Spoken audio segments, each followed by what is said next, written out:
카메라잖아. 못해요. 내가 번대오는 카메라.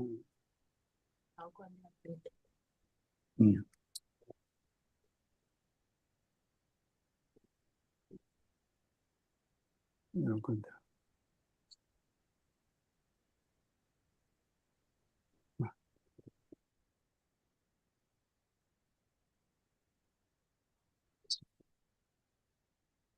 하나 잡으면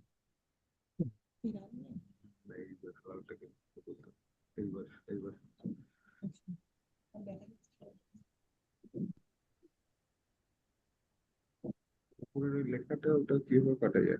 it is okay নাকি ওকে বলে লিখতে হবে নাকি এটা? ওকে করে দেবো? হ্যাঁ, আচ্ছা এইবার তোমার এটা ঠিক আছে তো? তুমি একটা ছবি তুলে নিও পরে না?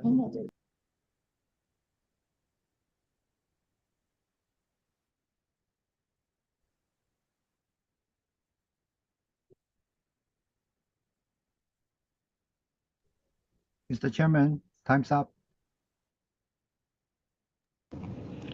So, all right. So, hi. Good morning and good afternoon. So, welcome to this exciting session of this live case of the case of acute coronary syndrome.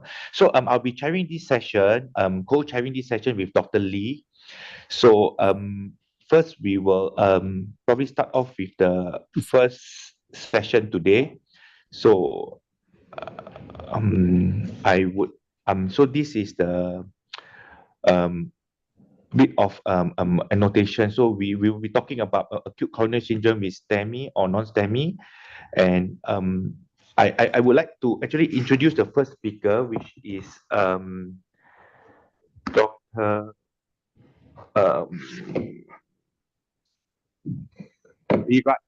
Virat Krishna from Nepal, in which he will be sharing a case demonstration of emergency PCI for acute STEMI with multivessel CAD and his strategy.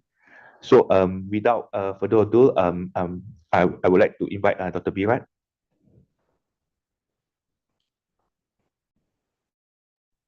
Okay, thank you, respected chairperson, and thank you, APC Cloud, for this opportunity to share this topic with you. I hope my slides are visible. So I will be presenting here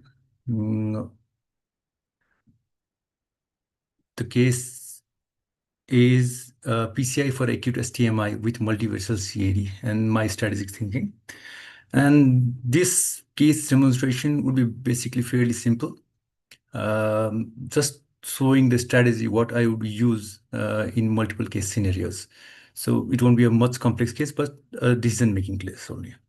So I work at this hospital, Syed Gangalal National Heart Center. It is a tertiary cardiac center established in 1997. It is a 300-bedded hospital, which is government funded and has 42 CCU beds. And we perform roughly around 700 to 800 primary PCI in a year in this center. So we had a registry of STMI patients who had undergone coronary angiogram, and we see significant amount of patients, approximately 46% of the cases with STMI present with multivessel disease, including two-vessel disease and three-vessel disease in this registry. And this is the same finding across the world. So clinical context, we know that approximately 40-50% of the STMI patients have multivessel CAD. Multivessel disease is associated with the worst outcome, as we all know, and there should be a strategic intervention, which is very critical in improving the prognosis of such patients with multivessel CAD. So to start off with my case, this is case one. He's a 56 years old male who is hypertensive, non-diabetic, and smoker. He presented with a chest pain of 6 hours duration associated with diaphoresis, BP 130 by 80 millimeter mercury, stable BP, hemorrhagic and heart rate you can see is 72 beats per minute. ECG shows ST elevation in anterior leads. Echocardiography revealed are regional wall muscle abnormality in anterior wall, mid and apical nerve with EF 40%. So patient is fairly stable, and this was the angiogram. The left panel shows RA caudal view here with total thrombotic occlusion of mid-LAD after the first diagonal, and on the left panel, you can even see there is a significant disease in distal circ. And with a ramus posterior branch, a branch of ramus is significant disease. However, the branch appears to be quite small for any intervention. There again, you can see on the cranial board, there is a total occlusion after diagonal. And the right side angiogram shows significant lesion, more than 90% occlusion of RCA. So what is the plan for this patient next? So we can offer either culprit PCI only with medical therapy for rest. That is a conservative approach. Is that feasible? We'll talk about it later. Culprit PCI, then stage PCI later. That is an intermediate approach. And culprit PCI and non-culprit PCI at the same setting. That is an aggressive approach. We can offer any of them, and let's decide what. So medical therapy for non-culprit lesion, is it same as managing the lesion in chronic coronary syndrome? Definitely the single answer is no, because there is a vulnerable plaque hypothesis where STEMI represents a pan-coronary inflammatory state. And earlier OCT studies have shown that non-culprit plaques in STMI have more feature of vulnerability than CCS patient and more vulnerable to rupture and create a event. So these are the major trials that has been done recently, which has supported the complete revascularization strategy over culprit only strategy. And among them, the complete trial that we see is the largest of this trial, which included approximately around 4,000 patients divided in two arms, complete revascularization versus culprit only PCI. And it has shown that culprit lesion only PCI versus complete revascularization, the complete revascularization decreased the death from cardiovascular cause or new myocardial infarction or ischemia driven revascularization. And this also decreased the hard endpoint from, that is, death from cardiovascular cause and new myocardial infarction. Yeah, as you can see in the chart. So this has been shown using this data, the guidelines, American and European guidelines, both favor complete revascularization strategy over culprit-only revascularization. And so since the patient is relatively stable, the lesion is simple enough, we definitely would not offer medical therapy for rest. And culprit PCI, then staging it for later, or culprit and non-culprit together is one of the options that I thought about. So we proceeded with the PCI of LADs. It was fairly simple. We wired with BMW wire, which is a regular workhorse wire in our lab. Pre-dilated 2.5 into 12 non-compliant balloon. Then just measure the size, the vessel, and look for the landing zone. And then we performed PCI with 3 into 44 DES with final post-dilation with 3.5 into 15 non-compliant balloon. And this was the result for the LAD lesion, and we achieved TIM3 flow, which is the target that we tend to achieve with this. Now what? We have this case with multivessel CAD, 100% thrombotic, mid-LAD, 90% mid-RC, and 80% distal salt. And the culprit PCI of mid-LAD has been performed with DES. What do I do with RC and L6 PCI? By this time, 50 ml contrast was used. Vitals was stable for the patient at the moment, so the option was either culprit PCI, then stage PCI later, or culprit and non-culprit PCI at the same setting. Now, what is the advantage of multivessel PCI at the same setting?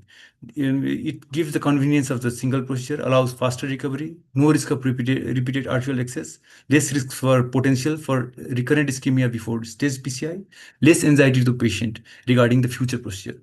While we always have risk of same procedure at the same time, that is higher contrast exposure, risk of intraprocedural complication, overestimation of disease severity in other vessels, and complex multivessel PCI may lead to technical errors, especially under time pressure that we have for these cases. So we have to have a detailed strategic consideration, which includes looking at the patient's stability, if he is hemodynamically stable or not, and looking for the comorbidities, if the patient has underlying kidney diseases, or acute kidney injury, chronic kidney disease, looking for the bleeding risk of the patient, anatomical complexities like if the patient has any CTOs in non-culprit region, is there bifurcation lesions, or is there any left main lesions or severe calcification among non-culprit region. And also we should look for the team readiness. That means we should look at the operator's readiness on performing the complete PCI.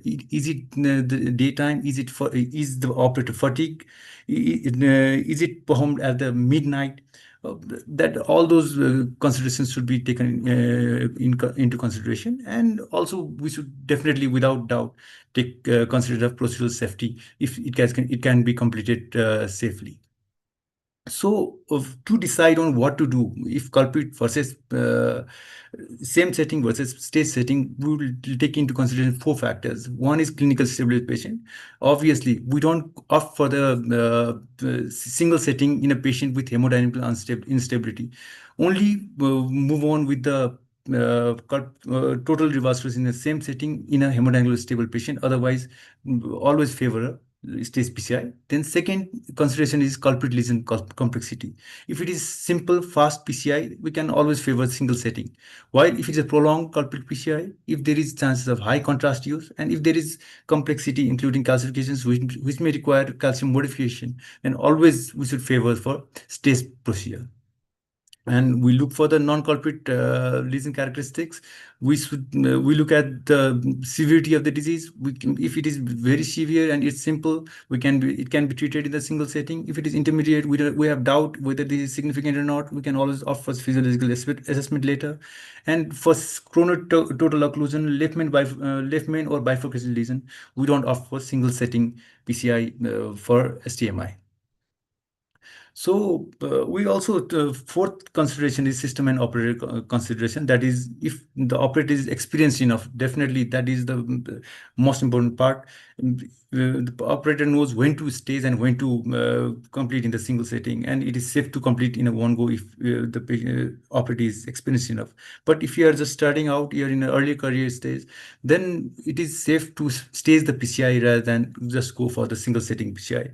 And definitely we should look for the contrast volume use. That is, if the least amount of contrast volume, if there is a reasonable amount of contrast volume use, we can opt for the single setting PCI. If it has been more than 300 ml, then completely stop the procedure and opt for the staged PCI.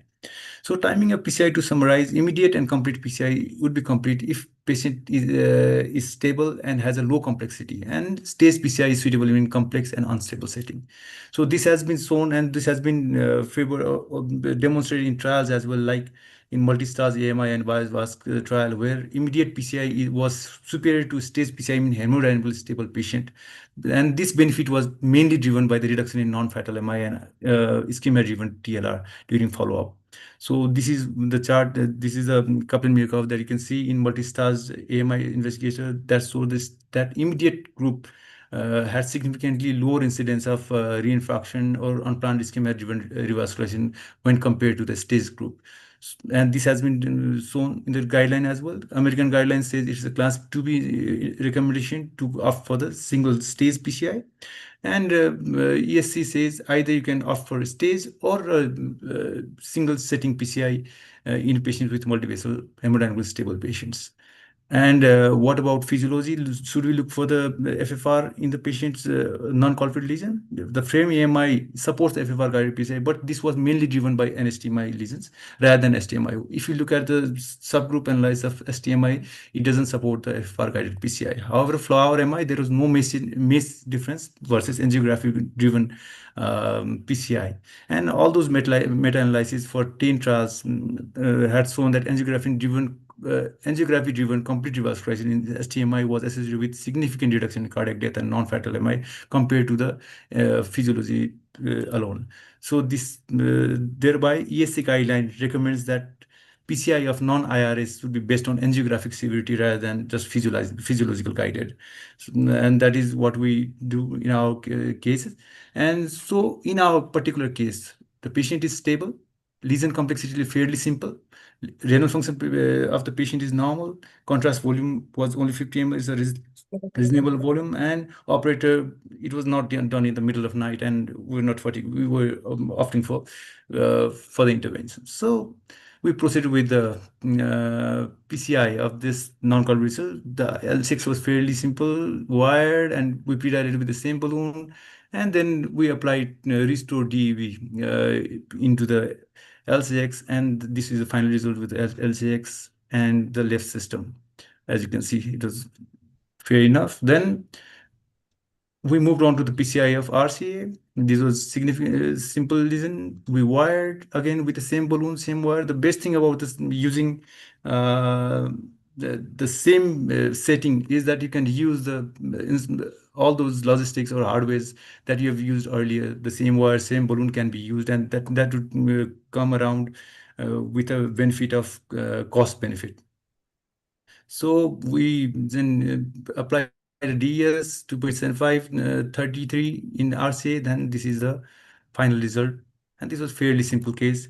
At the end of the procedure, patient was stable. Contrast volume used was 130 ml. Hospital stay was uneventful. There was no AKI. Patient was discharged on day 5. 6 months follow-up was completed, and patient is fairly asymptomatic and doing well. This is the case of the same stage PCI. Now we move on to the case 2, where we have 54 years old male, hypertensive, non-diabetic, smoker, 9 hours of chest pain. BP at presentation was 110 by 70 millimeter of mercury. ECG shows ST elevation in inferior lid. Echo shows regional wall motion in inferior wall with EF of 45%. And these are the angiographic findings. Here you can see on both slides, this is a non-culprit, definitely non-culprit for STMI. There was a significant lesion in mid LAD with TIMI1 flow. You can see in the first diagonal branch as well. And there was potential bifurcation lesion in the mid LAD, although the second diagonal was fairly small. And you can see this in the caudal view. There is a TIMI1 flow there. And the culprit on the right side, you can see is the distal RCA, which has total thrombotic occlusion of the RCA in this case. So we proceeded with primary PCI of RCA. Here you can see we wired with same BML wire, the lesion distal, and there is some lesion in the mid RCA as well. We proceeded with PCI with 3 into 18 millimeter DES in distal RCA. Then again, we checked the mid lesion seemed to be significant. Then we applied DS 3 into 18 again in the mid RCA. Then this is the final result for RCA. It was fairly TIMI3 was achieved. Patient was fairly stable. Now, what to do with the LAD? Do we do it in the same setting versus stage setting? D1, we have TIMI1 flow. We don't know how it is going to behave. There is potential bifurcation lesion in LAD D2 region, and it was done at the 11 p.m. at night. And if I continue with this procedure, I may take up to midnight. It may take up to midnight to finish the procedure. So it was fairly decided to finish in the next setting. That it was stage for the next setting. Patient was brought again later after a month or so. Then we tried to wire diagonal one, which had TIMI1 flow, but it was not successful. We tried with multiple wires. At that time, we didn't have dual lumen microcatheter to go with this. Then we just moved on with PCI of the mid LAD lesion, wired diagonal and LAD. And then you can see applied DES 3.5 into 18, TIMI3 flow done. IVUS was done in this case. We saw no dissection or anything, no complications. And this was fairly managed well. We still see a TIMI1 flow in the D1 branch that we left earlier. We just decided to let it be and look at the patient's symptom later. At 1 month's follow-up, patient had no angina. Patient was fairly stable, asymptomatic, and doing well. So we decided to keep patient in the medical management itself. So the basic decision is not about complete revascularization or not. Complete revascularization should be performed in most of our patients if feasible. And it is the question of when. Should we do it in a single setting or prefer in a stage setting? So we consider it in a single setting when patient is stable, culprit PCI is quick and simple, non-culprit lesion is not complex, low contrast volume is used, and short procedure time. While we prefer staging when hemodynamic instability or renal risk of there is a renal risk of the patient, there is complex culprit or anatomy of the non-complete non-IRA is complex, unclear severity, which may require physiological guidance, high contrast load already, and long procedure and high bleeding risk are those cases where we prefer to stage the patients. So to conclude with, complete revascularization when whenever feasible, improves outcome compared to IRA-only PCI. Timing of non-IRA vessel can be staged or performed immediately. Patient stability and comorbidity, anatomical complexity, team readiness determines the timing of intervention, and most of all, the patient selection is the key to complete the revascularization procedure. Thank you.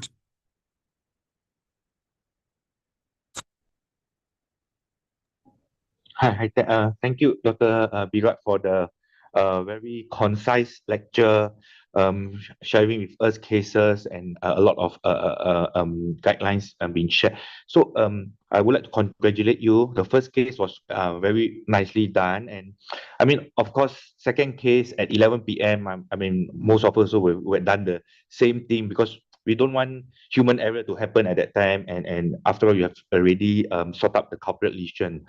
So very nicely shown. So any comment from the other panelists?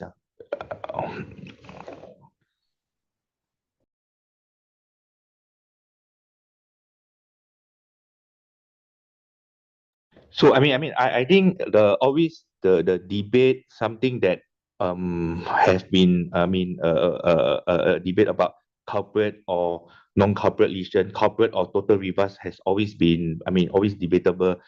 Then recently all the latest trial shows that total reverse is definitely better than the culprit as you mentioned earlier. So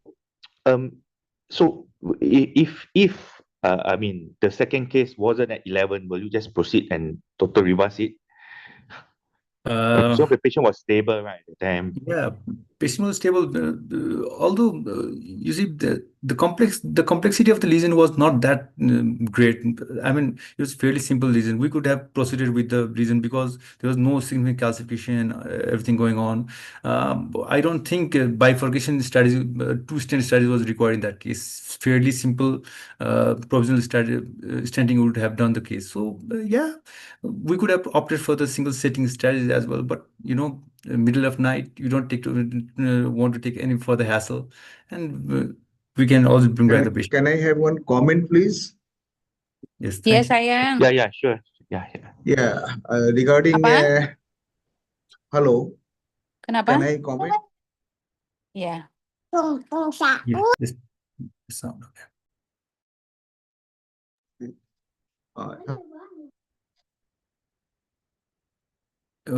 We're not hearing any sounds. Yes. No, but the host is muted. Probably Okay. you are muted. Hello, can you hear me now? Yeah, Yes, sure. yes. Yeah. Yes. Thank you, Dr. Virat. That is a nice case presentation of the two, and the one, the staged PCI, and the second one is the simultaneous PCI of both the culprit as well as the non-culprit vessels. One comment regarding flower MI, that means the physiology guided versus angiography guided. It has been termed as a negative trial. But if you see that there are some criticism regarding the protocol of that one, there are several other trials which have been so-called negative, but actually that has not turned out to be negative one. For example, the Flower MI, the Ripcord 2, Future, and the FAME 3. These four trials, which are the design and the target of the motto, these are very much criticized, particularly that way. And that's why they have been termed as negative one, but actually there is not a negative trial. Okay, that is the only one comment, please. Thank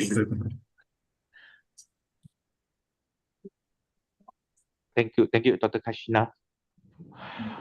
Any more comment or any more question or? Chairman, totally just a small question.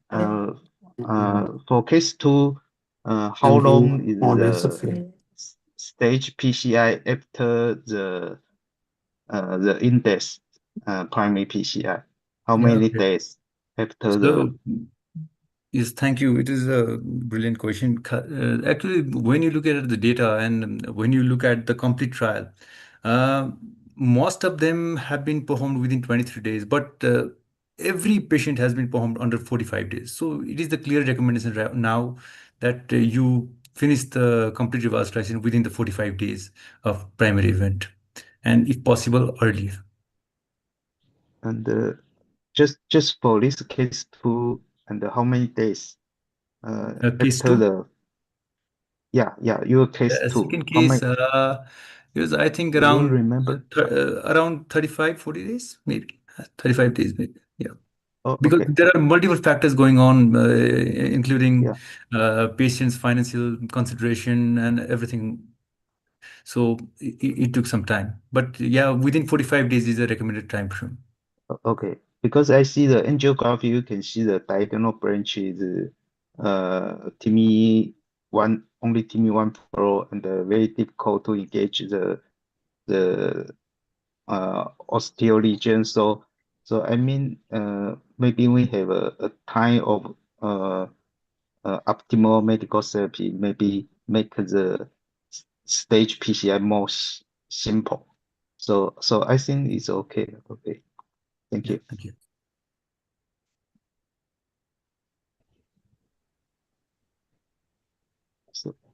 So Dr. Lee, thank you, Professor Lin, to invite me to join this conference. So I'm the co-chairman. So I will chair the second speaker, Dr.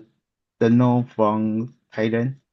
He is an associate professor of cardiovascular medicine in Cochrane University, and he was in Queen's Gate Heart Center or Northeast Shore Hospital. Sorry. So, Dr. Deno, are you ready? Yes, yeah, thank you, So Mr. I Chairman. just remind you have a 20 minutes presentation, and then we have a 5 minutes for Okay, discussion. Thank you. thank you, Dr. Lee. Okay, so I share my slide. Do you see my slide? Yeah, Okay, it's okay. clear. Thank you for Mr. Chairman, and thank you for the APSC crowd to give me the opportunities to share my case. For my case, I am Dr. Denon Kalkes from Konkan University. My case is about the non-ST MI with multivessel coronary artery disease. So what is my thinking? What is my disclosure? So my case is a 67-year-old man who has a type 2 diabetes, hypertension, dyslipidemia, and chronic kidney disease. And he presented with chest pain for a month and was treated with outside hospital. So today he came to our center, and during he walking to the EKG room, he felt chest pain, and uh, the pain gone around 10 to 15 minutes after resting. So the physical examination at that time, he has a high blood pressure, has no sign of congestive heart failure. So this his EKG during chest pain. You can see some of the ST depression in V2, V3, V4, and V5. And after resting, some of the ST change in the V2 and V3 is diminished. From the echocardiogram, there is no a normal LV size and good LV cystic EF around 50% with posterior wall kinesia and no mechanical complication. So, however, he has a chronic kidney disease, and creatinine at that time is around T.9. The GFR is in the stage 4 of the chronic kidney disease, and the troponin high centromer T from baseline is 37 and increased to 100 after serial in 3 hours. So I think so he was diagnosed of non-ST evident ACS, that we also know that we have to choose between the early invasive strategy or selective invasive strategy for the non-STEMI. And in this case, I think he is have an intermediate to high risk. He has the dynamic STT change and also had the rising of cardiac troponin. So I choose to do the he's high intermediate to high risk, and we choose to do the angiogram within the 24 hours for this patient. For the antiplatelet therapy, he also given aspirin, and because of the new guideline, if we can do the choleangiogram within 24 hours, maybe we can avoid using the pre-treatment with the P2 vital inhibitors, because we can choose if the patient needs to do the cabbage, so we can do the cabbage by the doesn't need to waiting for the effect of the P2 vital inhibitor.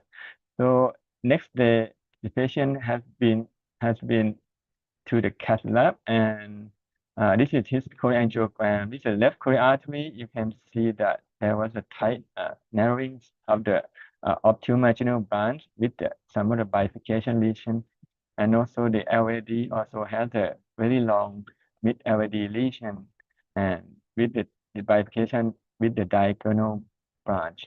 And also the RCA also has the tight stenosis at the distal part of the RCA before the PL and PDA branching. So in this case, what should I do? So there are some options for the revascularization for non-STEMI. We can do the culprit lesion PCI, or we can do the multivessel PCI, or we can do the cabbage, or sometimes we need to do hybrid revascularization. However, there is no large randomized controlled trial that which one we should do. So from the current guideline, they said that to decide between the mode of revasc of cabbage or the multivessel PCI, we should based on disease complexity and also the patient comorbidities, such as diabetes or chronic kidney disease. And we may prefer the cabbage more than the PCI if the coronary artery involve the left main disease or have the multivessel coronary artery disease with a complex coronary artery disease, or patient has the diabetes involving the LAD, or has the multivessel CAD with severe left venous dysfunction. So, but if we choose for the multivessel PCI, we should do the culprit lesion first, and then we should complete revascularization with a non-culprit lesion, maybe at the index procedure or at the stage procedure to reduce MACE outcome. And to use the functional test, we can use the functional assessment if the patient has the multivessel PCI in the non-culprit lesion, but now it's just class 2B recommendation from the current guideline.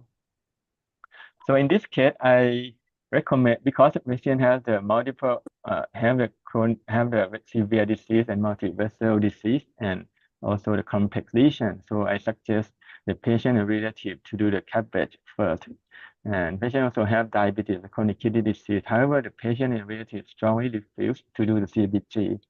So I plan to do PCI at the OM first because of I think it has the most severe stenosis, and the EKG, the echo show the wall of posterior wall ischemia. So I think this may be the culprit lesion. However, the patient also has some high risk of contrast-induced nephropathy because of the chronic kidney disease stage 4, and the risk of CAN is around 26%, and the dialysis risk is around 1%. So how should we do multivessel disease in non-STEMI with high risk of contrast-induced nephropathy, that we also face this kind of patient with multivessel disease? So I choose to use the IVAS guided low contrast PCI at the OM bifurcation first.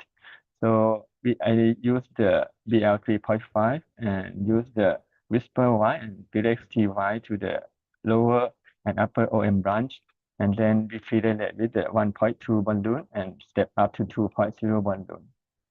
And then I use the IVAS to mark the distal and proximal landing zone. So we choose the most normal segment. This is the distal landing zone. And also this is the bifurcation lesion, and this is the proximal landing zone. So the distal landing zone has a vessel size around 3 millimeters, and the proximal landing zone has a vessel size around 3.5 millimeters, and the length around 33 millimeters. And then we select the DS 3.0 33, and we use the distal marking of the IVAS, and then we place the stent at the distal marking. And then we deploy the stent and post dilatation with the 3.5, 15, and 18 atmosphere. And this is the final angiogram. I also checked the angiogram because from the IVAS guided low contrast PCI, we cannot know about the distal wide population. So I checked one image with the contrast and use the IVAS, and IVAS show this optimized optimal result of the stenting. So in this procedure, we use around 15 ml contrast media and full time around 32 minutes. And the creatinine is decreased after 48 hours from 3.8 to 3.5. And so we schedule to do the stage PCI at the LAD next month. And after 1 month, the patient is stable and he came to do the stage PCI at LAD. We also use IVAS guide low contrast PCI as well. So we use 2Y and then pre-dilatation and use the IVAS marking also at the distal marking and also at the proximal IVAS marking. And then we have the landing zone around 2.5 millimeters and for the distal part and the proximal around 3.5 millimeters with the length around 57 millimeters. So I choose to use the DS 2.533 at the distal LAD and then the DS 3.0 at the 33 at the mid to proximal LAD and post-dilatation with a 3.5 NC balloon. And this is the final angiogram. Also the final IVAS also have some for the optimization. And this procedure also have to allow 20 ml contrast media and the full time allow 26 minutes.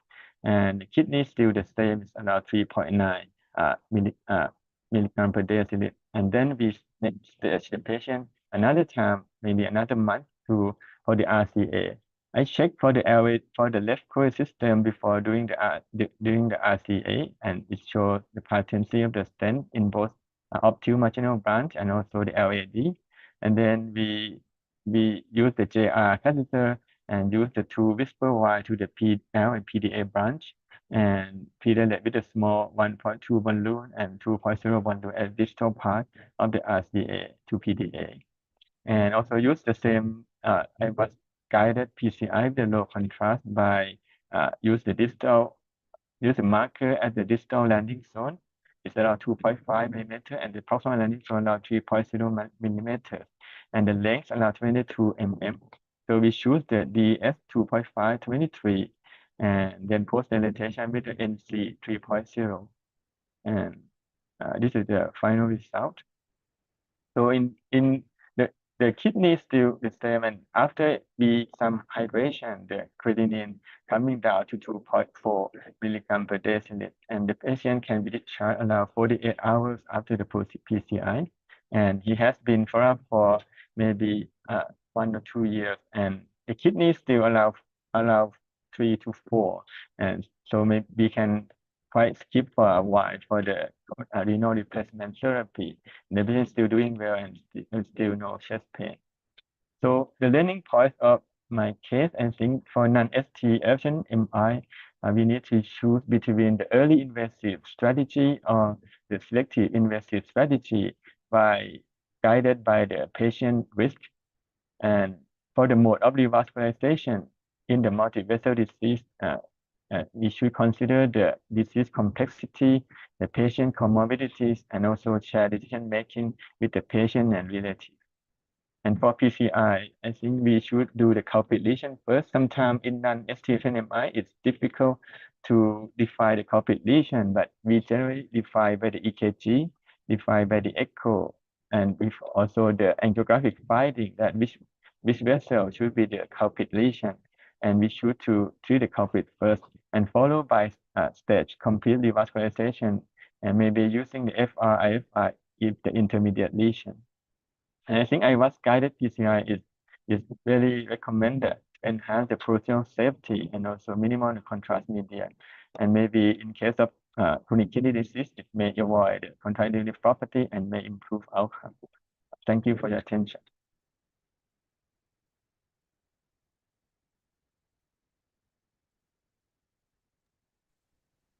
Thank you.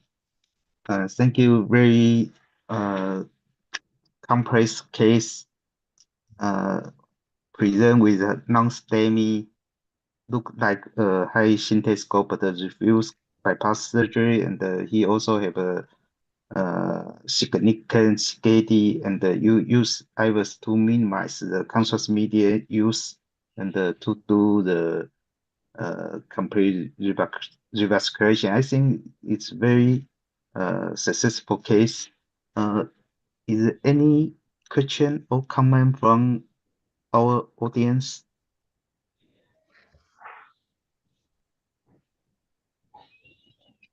So Yeah, maybe, first, okay. yeah. So Yeah. actually very nicely done the case. So every session, whenever you stage it, you only use 20 mils of contrast. I see Yeah. from that's very good. So I mean I've seen that, few of your lesions are very distal, like your RCA, and I've seen that you have IVUS and very nicely prepared. Will you actually consider putting a DCB in all these distal lesions? Yeah, I think this is a good question, and because of I think that time the DEB in Thailand still the patient need to pay by themselves. So at that time we have this option, but the patient need to pay. So the size of the stent is around 2.5. So I think the DS may be reasonable as well. But the DEB is also, I think DEB is a good option. Yeah, I think some of the lesions are very nicely prepared. I mean, if I was there, I would probably have opted for a DCB first. So okay, so right. Yeah. I think this is a good comment for this kind of patient, because the lesion looks very diffuse and the small vessel in the distal portion. So I think DCB is also a good choice.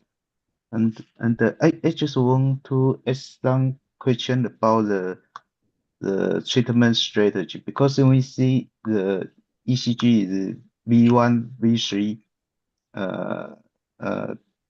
horizontal ST depression, it means posterior wall is the majority of territory ischemia. So maybe the RCA have a PDA branch, so maybe the catheterization is from RCA.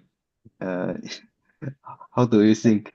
I think this is debatable, and for non-STEMI, I think it's quite difficult from the STEMI that we know which one is the culprit, right?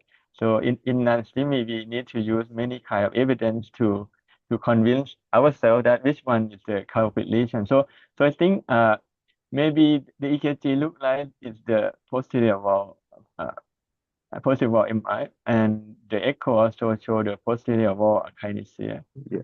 And Okay, so we need to debate about the RCA and the OM. So because I think the OM is look more narrowing. I mean, from the flow. Okay. So Yeah. I think OM may be the culprit. Okay. Thank you. So, is there any question from our audience, panelists? So, maybe we can save time and then move to the next session. So, I there's another chairman to introduce the next speaker. All right. Thank you, Dr. Lee. So I will then introduce our next speaker. So it's my pleasure to call upon Dr. Satoshi Mogi, Associate Prof from Department of Cardiology,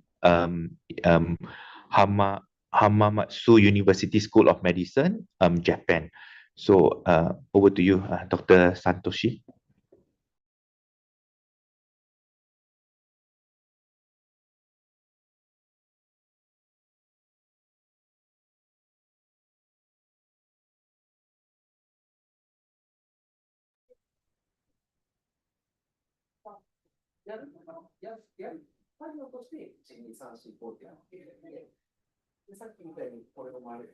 Thank you, Chairman, for your kind introduction. I am honored to have this opportunity. I am Satoshi Mogi from Shizuoka, Japan.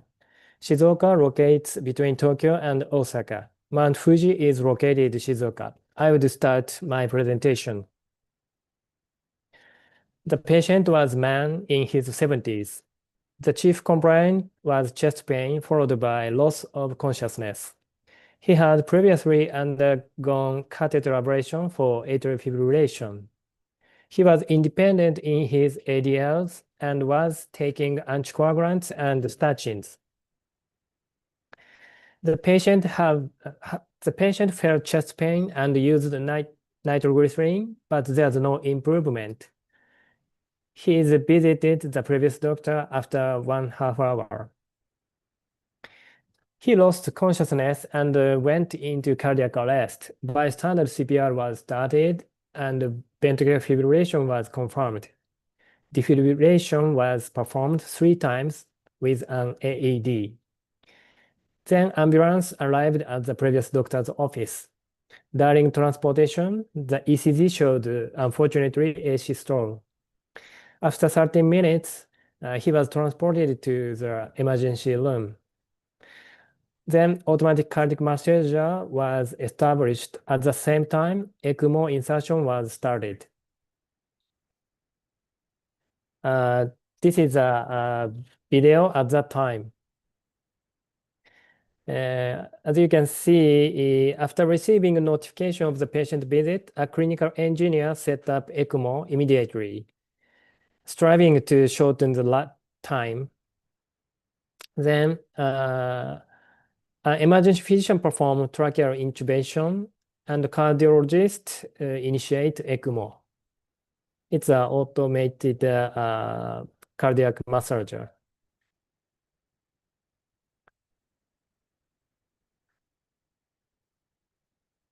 This is an emergent room and not a catheter laboratory to reduce the time to pump from cardiac arrest. After establishing ECMO, defibrillation was performed and sinus rhythm was restored.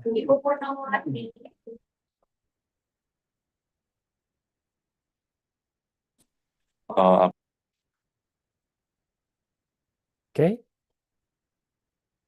These are the blood tests taken at the emergency room.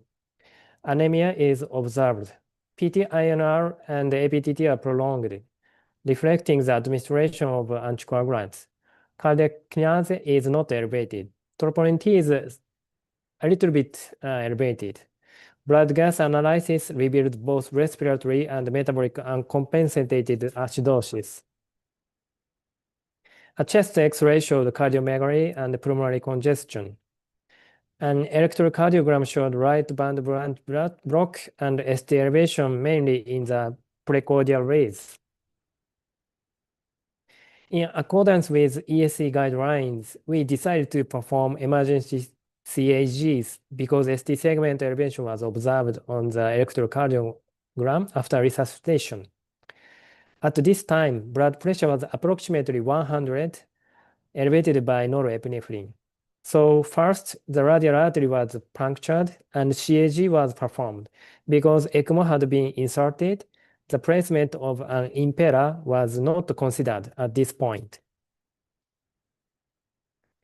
In my institution, even if the radial artery cannot be palpitated due to low blood pressure, puncture can be performed using ultrasound guidance. This is a radial artery. And how do you use diagnostic catheter and therapeutic guiding catheter in STEMI at your institutions? Do you perform diagnostic catheter with Judkins right and left, and then use the therapeutic guiding catheter? Since the ECG indicates that the responsible region is left coronary artery, would you use a diagnostic catheter for the right coronary artery and therapeutic guiding catheter for the left? I always use Ikari left 3.5, which is a therapeutic guiding catheter, without using a diagnostic catheter. It is possible to angiograph both the left and right coronary arteries, and the treatment can be performed directly. This is called the speedy PCI in Japan. These are the results of a study on speedy PCI conducted in Japan. It was conducted at 14 institutions. It was not a randomized control trial. 92% of the procedure were feasible at ICARI left 3.5. In this study, door-to-balloon time was shortened by 12 minutes, and radiation exposure was also reduced.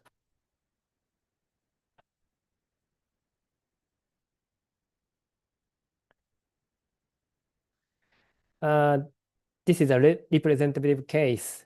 We can engage both coronary artery with ICARI left guiding catheter. It is easier to operate the wire inserted. After the right coronary artery angiogram, we can rotate to ICARI left to counterclockwise. Then it is going to easily to left coronary cusp. Then we can get the left coronary artery like that. So it is a speedy, no diagnostic catheter. So returning to the case, in this case as well, I use the ICARI left for right coronary artery without using a diagnostic catheter. As you can see, the proximal right coronary artery has a significant stenosis here.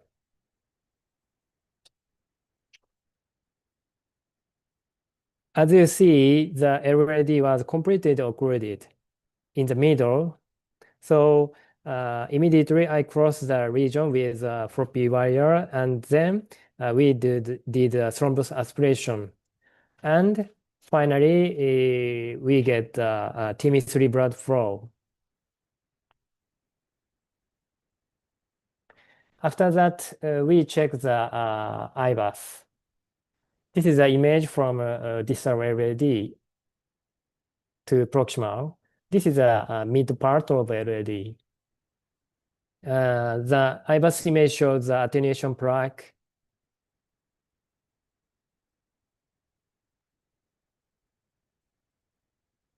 This is a proximal LAD, and the circumflex is going to, this is a left main. So I did a stenting to mid LAD. Unfortunately, after stenting of mid LAD, slow flow phenomenon was occurred, and blood pressure dropped to 70, even with administration of 0.2 gamma noradrenaline. So I decided to insert the impaired CP.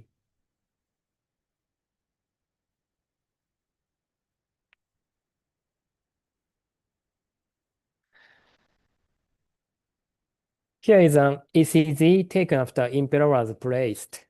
As you can see, ST elevation improved immediately. This is a pre-impeller. After insertion, after 5 minutes later of insertion, ST segment of resolutions, as you can see. Then hemodynamically is stable, so I try to put the stent for left main to LAD. And we also performed the kissing balloon technique for left main bifurcation. This is a final angiogram for left coronary artery. Okay, we thought the revascularization of left coronary artery has been completed. We then performed PCI on the right coronary artery using ICARI left catheter, same catheter. And after confirming the region with IVAS, we placed a stent.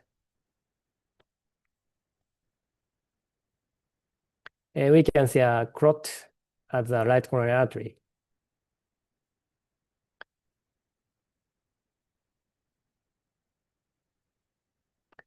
Stenting, and this is the final.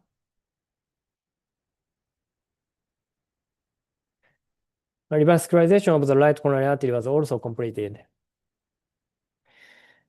Since the legs become ischemic when the MCS is inserted, like impeller or ECMO, an antegrade sheath is needed to reduce the leg ischemia. Previously, femoral artery was identified and punctured using ultrasound echo guide, but sometimes it was difficult to get clear image because this area is very narrowing due to large bore sheath. Now, we advance the wire from the upper limb to femoral artery and puncture with wire guide and fluoroscopy. This is a 3.5 35 wire from right upper arm, and it was going to femoral artery, and we can see the clear line of femoral artery. Then we easily to get the femoral artery without echo guide. And at that time, Ikari left is also useful to get the descending aorta. After PCI, the patient returned to the ICU and his hemodynamics stables. On the second day of hospitalization, blood pressure was maintained even after vasopressor therapy was discontinued.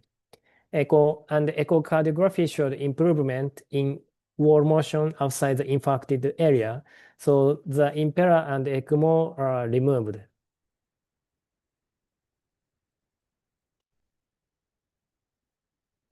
In critical situations, transport from the ICU to the angiography room can be a big burden for staff and patients. At our hospital, we perform hemostasis at the bedside by inserting a wire through the impeller wire port or ECMO cannula and applying manual compression while applying perclose. So we can get complete hemostasis at the bedside. So this is in conclusion. These are my tips for STEMI, non-STEMI with cardiogenic shocks. Thank you for your attention.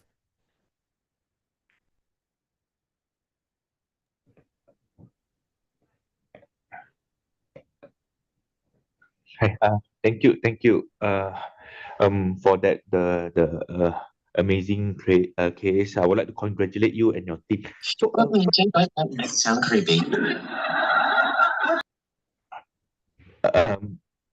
I just would like to ask you, I want to confirm with you, your cardiac arrest to your ECMO is 38 minutes. Yes. Oh, so fast.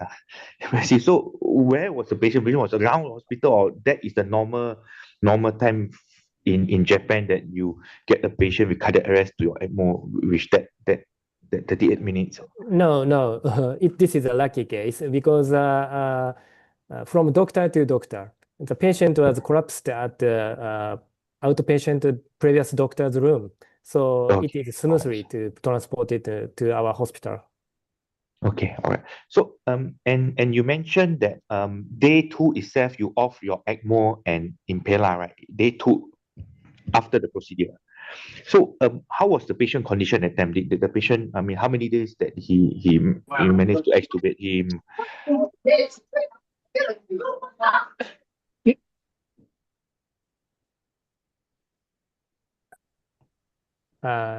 Sorry, I can't catch up the last word. Sorry. Yeah, no. So because day 2 you managed to off your ECMO and impeller, right? Yes. So how, was the patient already extubated, or how many days that you managed to get him out from ICU or out from the critical care? Around 1 week. 1 week, so he was back to work. All right. Okay. I think because I'm from a public hospital, public service, so we do know cost is an issue for impeller and ECMO, so we don't have the chance to actually use it. Yeah. So again, I would like to congratulate you for the amazing case. Any question or any comment from the panelists?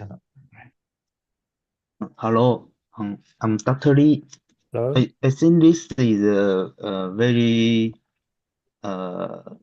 successful case and tell us very important information like when you reverse LAD and you cannot see the flow going down, only TIMI1, TIMI2 flow. It means that ventricular was very severely stomach and the LV and diastolic pressure should be very high. So your method is put impeller to drainage the left ventricle and then make to reduce the LV and diastolic pressure. It's a very successful case. So in other way, I think we also have a expert. The next expert is Wang Darong. He is specialized in lava ECMO.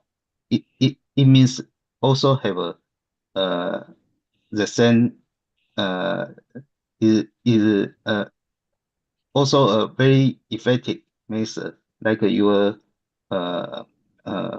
treatment. So I just mentioned also we have another method like lava ECMO, and you very important point is you find after revascularization LAD flow is still very slow, so we should make to watch out the LV stomach. Thank you.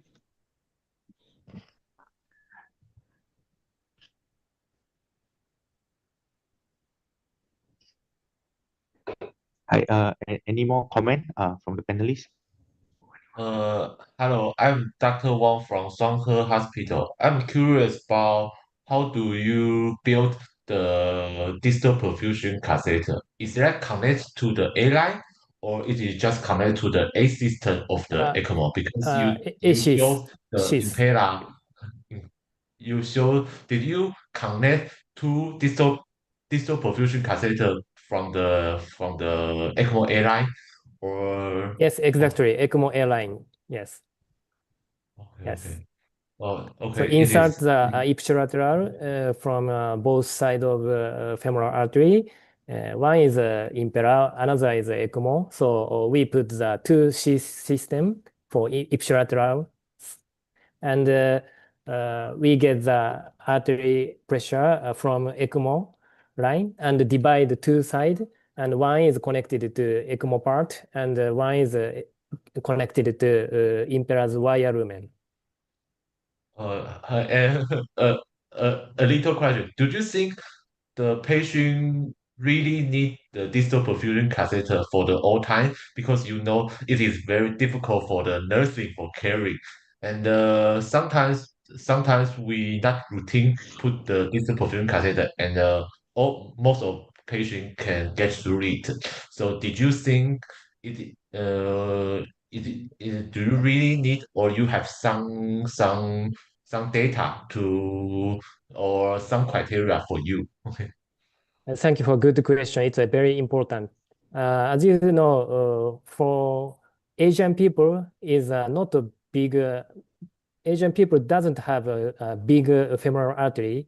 Depends on patient, but I always put the distal perfusion catheter due to avoiding leg ischemia. If leg ischemia was occurred, it is very bad problem. So I don't like it. So I always put the distal perfusion catheter. Thank you. Thank you. Okay, any more comment or? I think I would like to thank Dr. Satoshi for Thank his excellent presentation. So maybe pass over to Dr. Lee to introduce the next speaker. Dr. Lee. Yes, thank you. And our next speaker, because our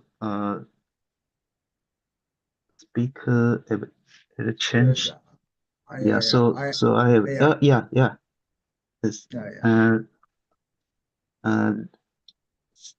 Thank you very much. And let me introduce the next speaker is Dr. Kashinash from India. He is a senior consultant intervention cardiology in the NSTEMI Togo Interventional Institute of Cardiac Science. So I think is it ready, Dr.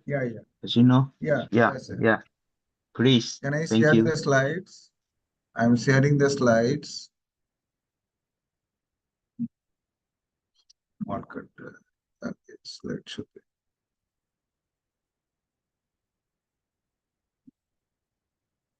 Central.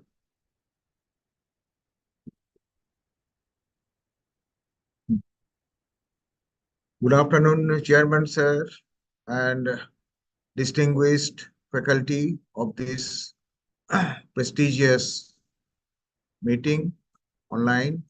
And my presentation is emergency PCI for acute Takotsubo syndrome with lung edema, my strategic thinking.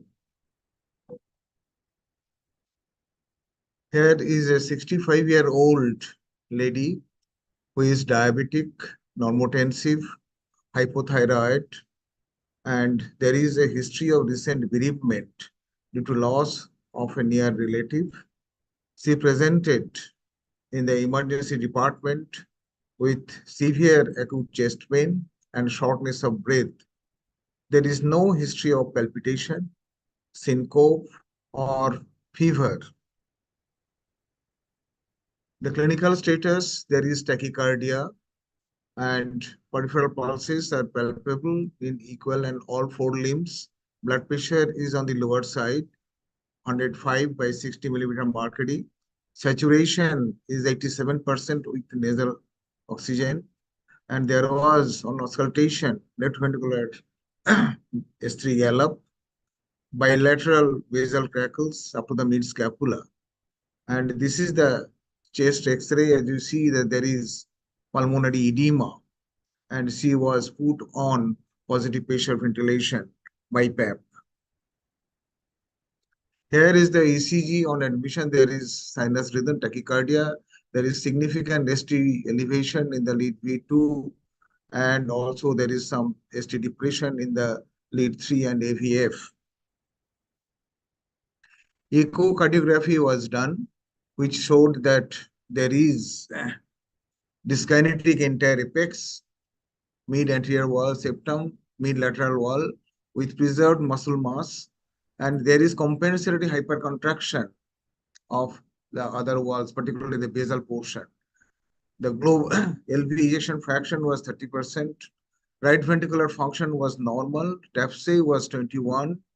There was no left ventricular outflow tract gradient, no left atrial or left ventricular thrombus, and the pericardium was normal. And this is the movement of this one. There is there. And the troponin lab report shows that there is significant rise of the troponin I. Creatinine is mildly raised. Sodium potassium was fairly okay. Hemoglobin is on the lower side. Total count is a little bit raised, 11,000. NT-proBNP is significantly raised, 2,110. Serum lactate is 3.5 nanomole per liter. Random blood sugar 216 milligram, and urine ketone was negative. Now, after the initial evaluation and management, it was provisionally diagnosed as STEMI with acute heart failure and cardiogenic pulmonary edema.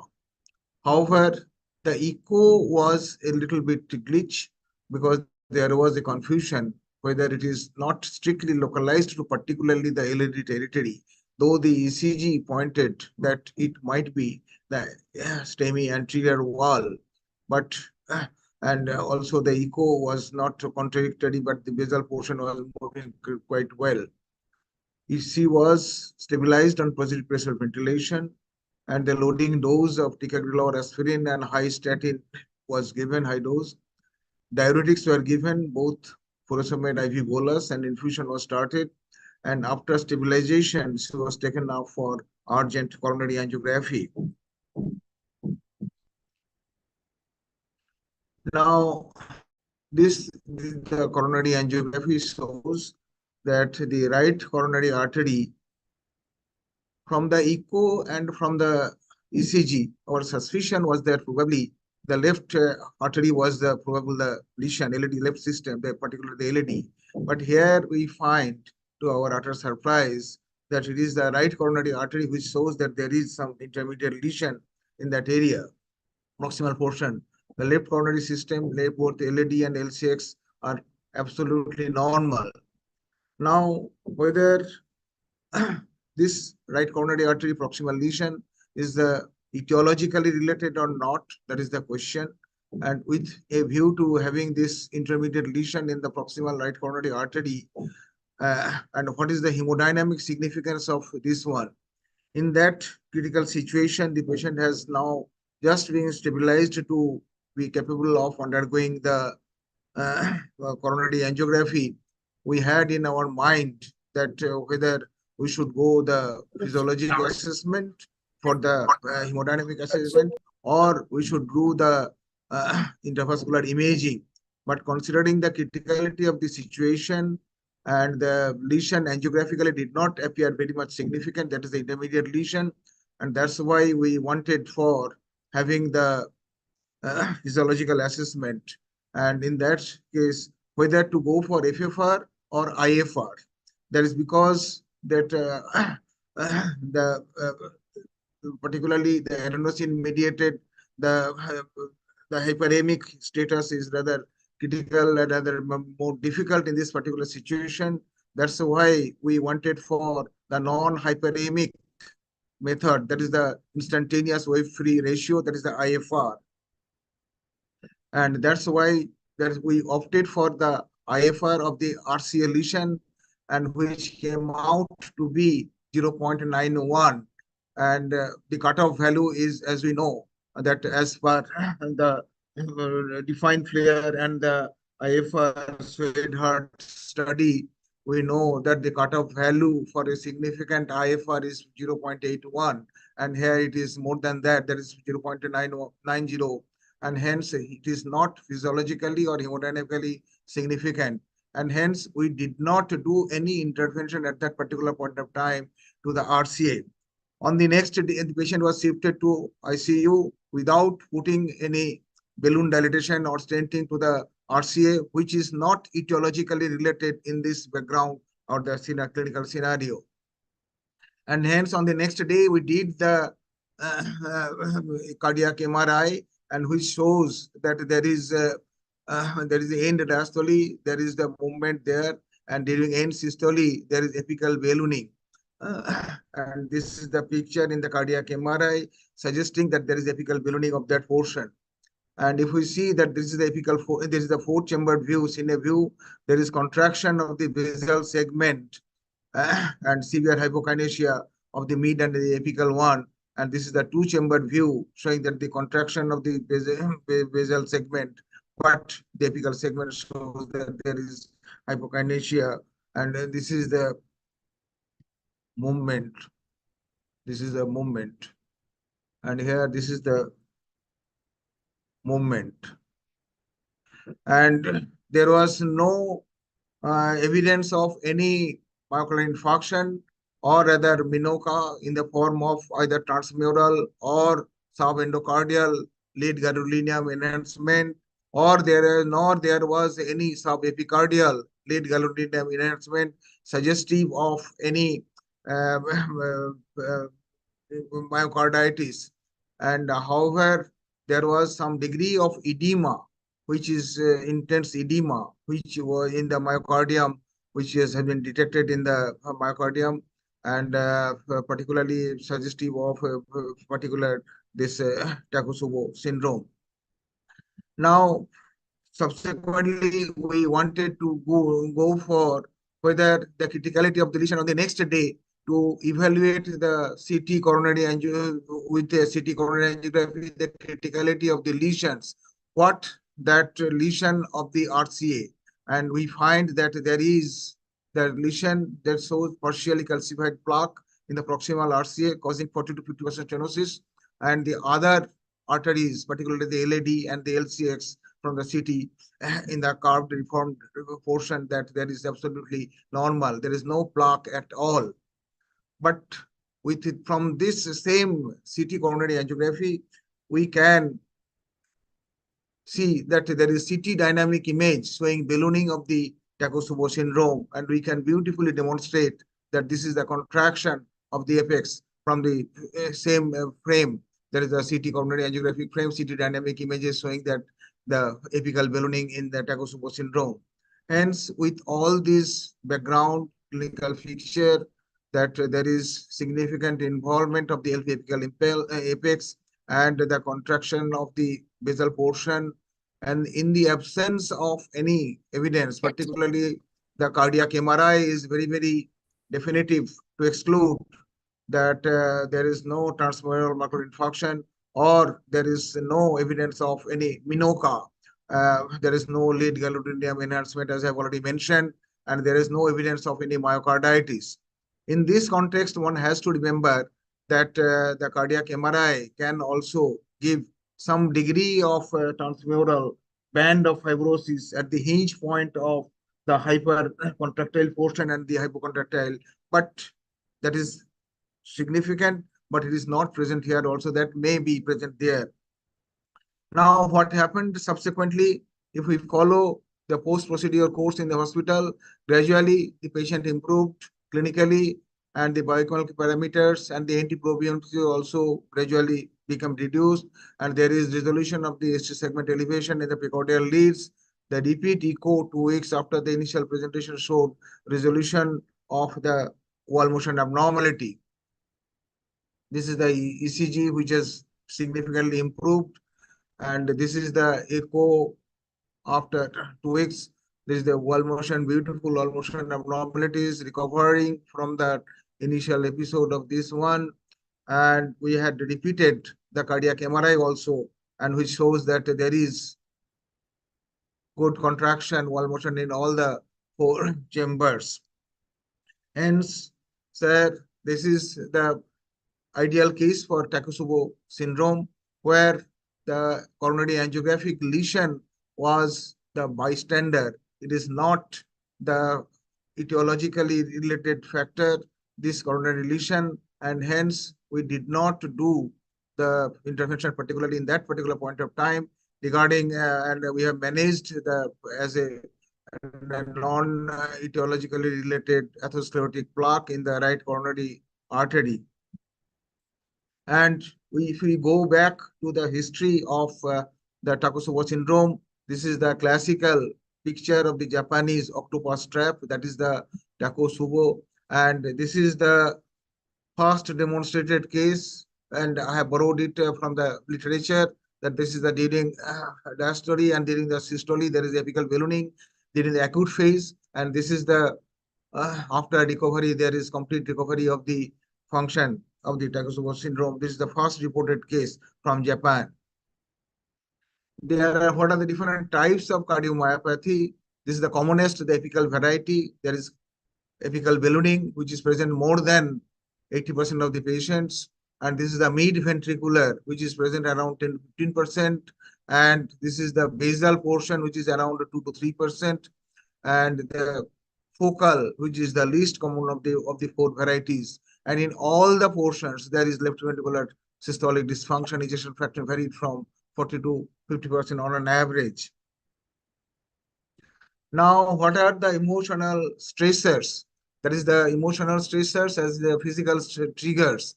And the triggers are not only the psychological depression, anxiety, and new job, or their date recovery, death of a family person, and there is some flood situation, earthquake, and all these things.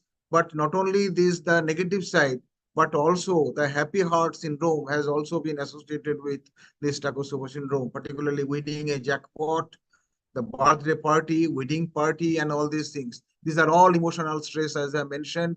And there are also some physical stressors, particularly from the central nervous system, the subarachnoid hemorrhage, the migraine, and the exacerbation of chronic obstructive pulmonary disease, GI bleed, and the pheochromocytoma.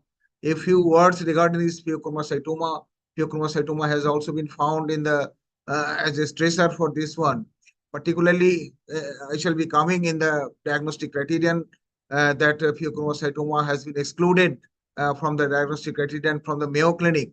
But in Japan, the pheochromocytoma stress has also been included, etiologically related, and that does not exclude the development of the Takotsubo syndrome. And the giving birth, vaginal delivery, chemotherapy, and all these fractures and all these have to be taken care, particularly as the one has to be very much cautious and to take attention to all these triggers. Now, the diagnostic evaluation from the Intertech diagnostic criterion and the evaluation, chest pain and the dyspnea, particularly in the emergency, if the ECG is suggestive of ST elevation, coronary angiography should be done to exclude whether we are dealing with acute coronary syndrome. But whether that coronary artery lesion is the culprit one and which can explain the whole regional wall motion abnormality or not, that is the very, very moot point. And then we should proceed accordingly. And in non-ST elevation macular infarction, there are certain scoring system. There is the, if it is more than particularly female sex, 25 points, emotional stress and all these things, QT prolongation. And if the score is more than 70 points, there is a high probability of Takotsubo. And if it is less, there is a low or intermediate probability. Now coming to this after the coronary angiography, if it is not correlated with the regional wall motion abnormality and the lesion is not significant, then we should consider the other portions of whether there is any pericardial effusion, pericarditis, or there is any evidence of myocarditis. And if it is not, then the diagnosis of Takotsubo is much more. And if there is any recovery of wall motion abnormality, that in that situation, there is also that the TTS is the recovery of the wall motion abnormality that confirms that there is a Takotsubo syndrome. The final diagnostic armamentarium is the cardiac MRI, and which can distinguish the acute coronary syndrome and the MINOCA and all these things, and also the acute infectious myocarditis. And on the other side, when there is suspicion of non-ST elevation macular infarction, the transthoracic echo and the other portions, the stable patient, then the CT coronary angiography, and also subsequently the final verdict is from the confirmation and also differentiation from the other close mimickers is the cardiac MRI. Now, during the initial acute heart failure treatment, when there is mild Takotsubo and without significant signs of heart failure, we should avoid all these drugs, particularly the inotropic agents, adrenaline, noradrenaline, dobutamine, milrinone, and all these things we should avoid. And we can consider the ACE inhibitor or ARBs and the beta blockers. And in the patients with heart failure and pulmonary edema, the intermediate care preferentially, we may give the ACE inhibitor and the beta blocker. But in presence of LVOT obstruction, which is not in our patients, we can use the diuretics and nitroglycerin. But whenever there is any hypotension and associated with cardiogenic shock, and the patient, one has to rule out whether there is any left ventricular outflow tract obstruction or not. And in that situation, we must not give the IABP, which is commonly used in cases of shock and suspected ACS, and one should not use the diuretics and the nitroglycerin. However, Impella can be used. And whenever there is any primary myocardial failure and there is no, in the absence of LVOT obstruction, we can give or rather use the levosimendan, the calcium sensitizer, and the VA ECMO, and the left ventricular assist device, that is the impeller. Now, what are the Takotsubo pretenders or the mimickers? That is the starting from STEMI, non-ST elevation myocardial infarction, MINOCA, acute myocarditis mimicking myocardial infarction, myocardial stunning, cerebral T wave as a result of the subarachnoid hemorrhage or like that, sepsis-induced cardiomyopathy, and the Takotsubo through the ages. That means the repeaters of the Takotsubo syndrome. Now, the management part, there is a last year in 2024 in JACC Advanced, there is an article from the Scotland, which showed that there are the study design, the previous ones of the 620 Takotsubo syndrome and the 620 myocardial infarction controls, as well as the general population. And majority, more than 90% were women, mean age 66 years, and the median follow-up was 5.5 years. And what happened, the medication, the conventional cardiovascular medications were associated with increased survival in patients with myocardial infarction. But on the contrary, conventional cardiovascular medications were not consistently associated with increased survival in cases of Takotsubo syndrome. However, the management line or protocol is almost similar in both the cases, including, particularly in these patients, the statin, the ACE inhibitor, ARVs, beta blockers, and the antiplatelets should be given. Now, regarding the mortality, their study showed that from the cardiovascular mortality, it is much higher in contrast to the general population in the Takotsubo syndrome. But the mortality from non-cardiovascular causes was mainly due to the pulmonary conditions. This is the study from Scotland, and it was published in JACC Advanced 2024. Now, if we are to consider the revised Mayo Clinic criteria 2004 and 2008, and here shows that there is transient hypokinesis, akinesis of the left ventricular segments with or without apical involvement, and the abnormalities must extend beyond a single epicardial vascular distribution, and there is often a stressful trigger, and absence of obstructive coronary disease. It was the Mayo Clinic criterion, but I shall be coming in the subsequent part that the obstructive coronary lesions is not a contraindication to the diagnosis or other for the Takotsubo, and the new ECG abnormalities, STT abnormalities, and the cardiac troponins, and the absence of leukocytoma or myocarditis. As I have already mentioned, that this is the Mayo Clinic criterion, but the Japanese population or the Japanese criterion does not exclude pheochromocytoma. It is one of the stressors for the Takotsubo syndrome. Now, this is the InterTAC diagnostic criterion, that is the 2018. That is almost similar like that. The wall motion abnormality, particularly as apical ballooning, the regional wall motion abnormality extends beyond a single epicardial vascular distribution. The stressor, emotional or physical trigger is there. Neurological disorder, as I've already mentioned, subarachnoid hemorrhage, stroke, like that. ECG abnormality is there. Biomarkers, particularly the cardiac biomarkers, are there. And here, they have again highlighted that significant coronary artery disease is not a contraindication to Takotsubo syndrome. Patients have no evidence of infectious myocarditis, and most often the involvement is postmenopausal women. And hence, take-home message from this particular case of mine, acute coronary syndrome and its mimickers pose significant challenge in the emergency situation. Proper history taking, skillful clinical examination, and astute clinical interpretation, and the integration of non-invasive data will dictate the further invasive protocol or the management. Incidental coronary artery disease in Takotsubo syndrome should be properly evaluated before embarking on PCI with stenting.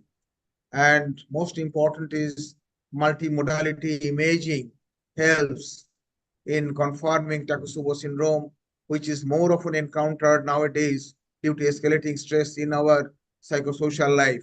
Thanks for your patient hearing. Thank you. Thank you, Doctor, for presenting the alternative form of STEMI like Takotsubo cardiomyopathy.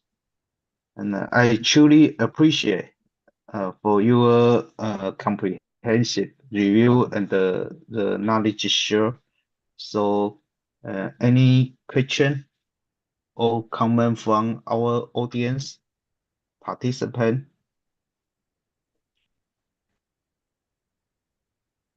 I just a small question for Dr. Kenoshi. In your review, what is the major difference from the Mayo Clinical recommendation or from the Japan recommendation? Intertech is more of an European one. European one is the Intertech, that is 2018. And the Mayo Clinic initially was proposed in 2004 and subsequently it was in 2008. These are more or less almost a similar one. And Intertech is the international consensus documentation. And the only difference is that the pheochromocytoma and as a trigger, because in Japan it is not an exclusion. Presence of pheochromocytoma does not rather exclude the diagnosis of Takotsubo.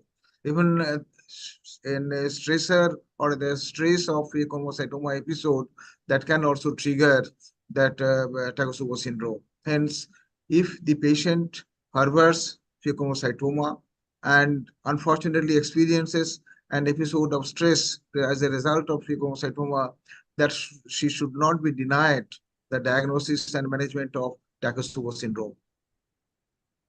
And what is the outcome of this patient? I mean, maybe a racial difference from Asia or Western. Do you think? And this is first reported in Japan, no doubt about it. And even it is now in our center, that is now gradually being concerned, and it is often sometimes not very common. But we should always bear in mind whenever a postmenopausal lady with diabetes, hypertension, and a recent stress factor, bereavement of or any earthquake, or as if just as we had unfortunate in one part of India that plane crash.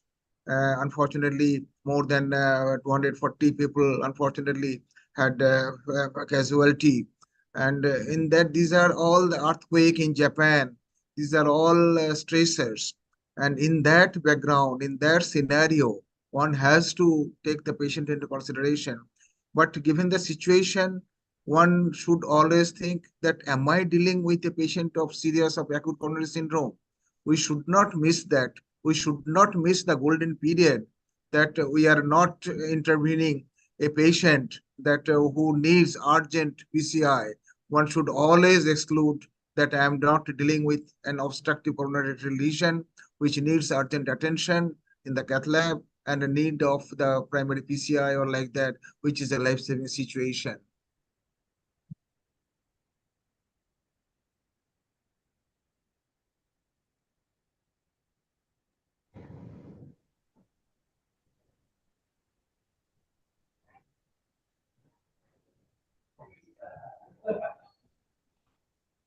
Yeah. I think if no question, I will give the. Thank you, sir. Thank you.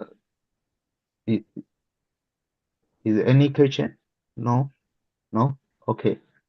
So next speaker. So okay.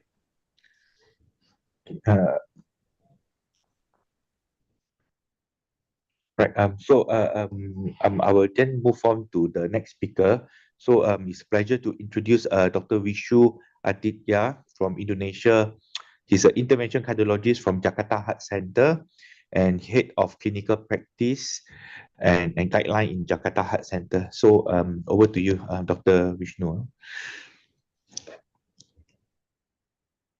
Hello, can you hear my voice clearly? Yes. Okay, that's great. Yes.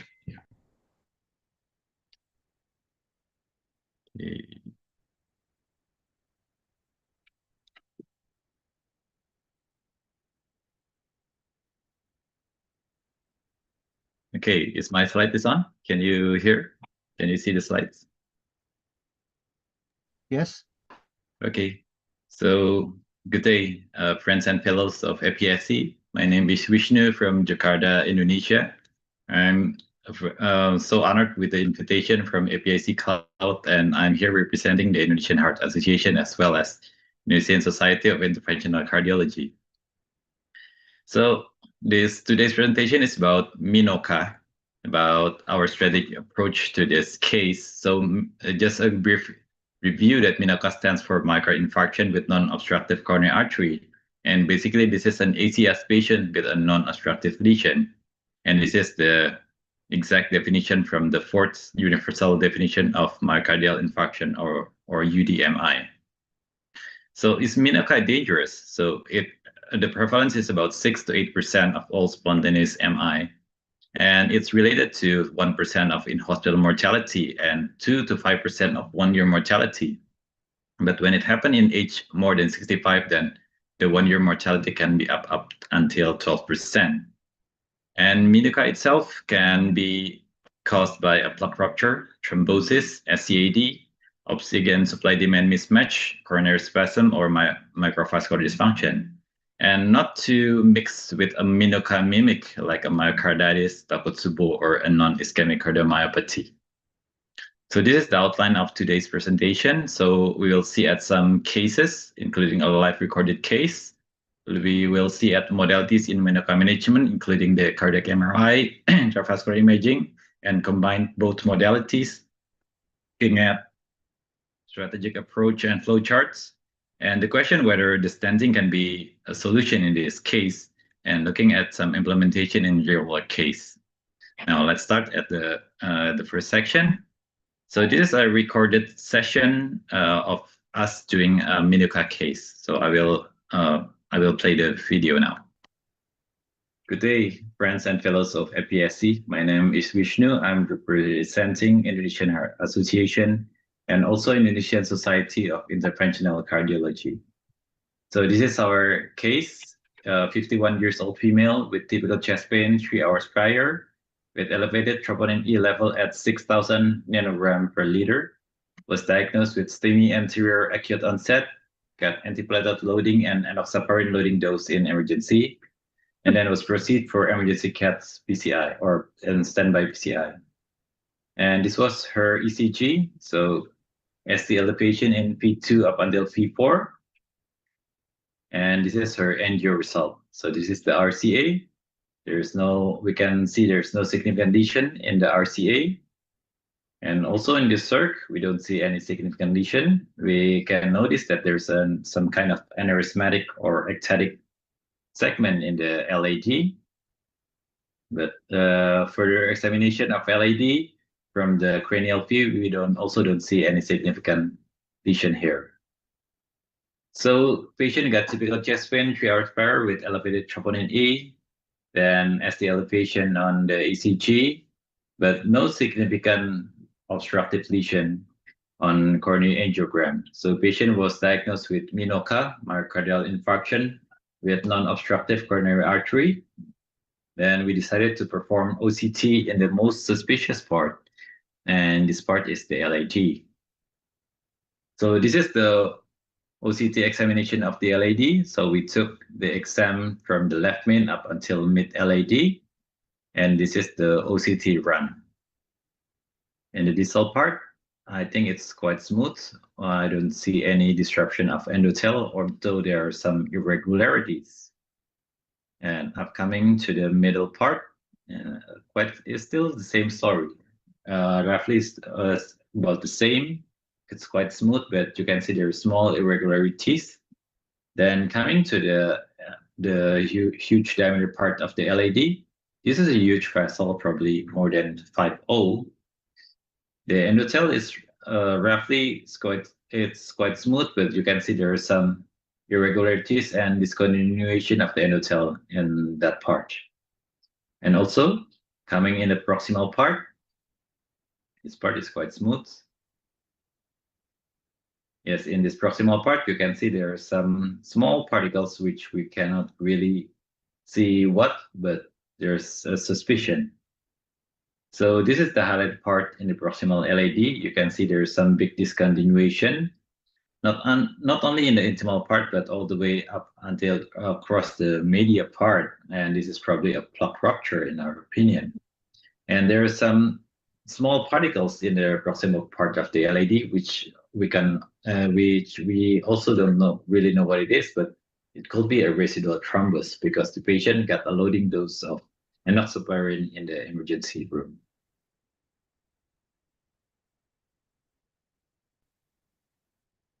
Okay, so moving on, this is a follow-up for the patient. So the patient was assessed with MINOCA and suspected rupture of an unobstructed plaque based on the finding. Patient was given heparinization, antiplatelet statins, and also got autoimmune screening, which came out negative and suggested for MRI examination, but the patient declined because she was claustrophobic. But the patient was asymptomatic and uneventful on follow-up up until 3 months after the procedure. So just to make some comparison, I have 2 more cases that I will briefly show you.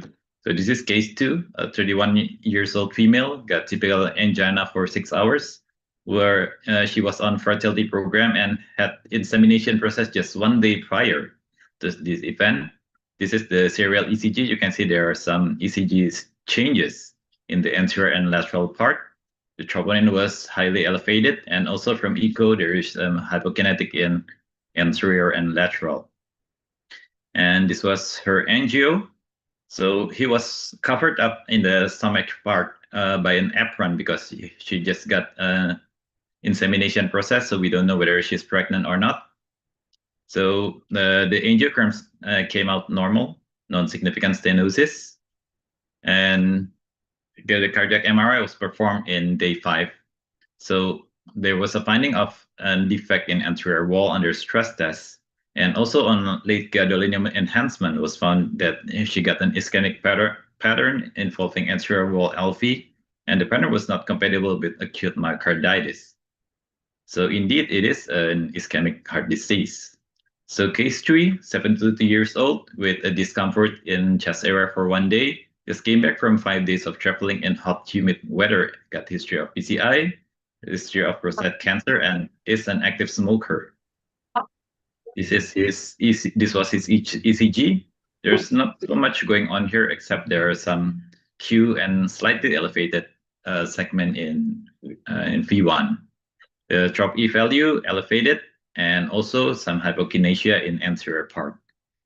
So the angiography came out quite normal, except in D1, in the segment that was previously covered by a stent. There's a 90% stenosis at the ostium.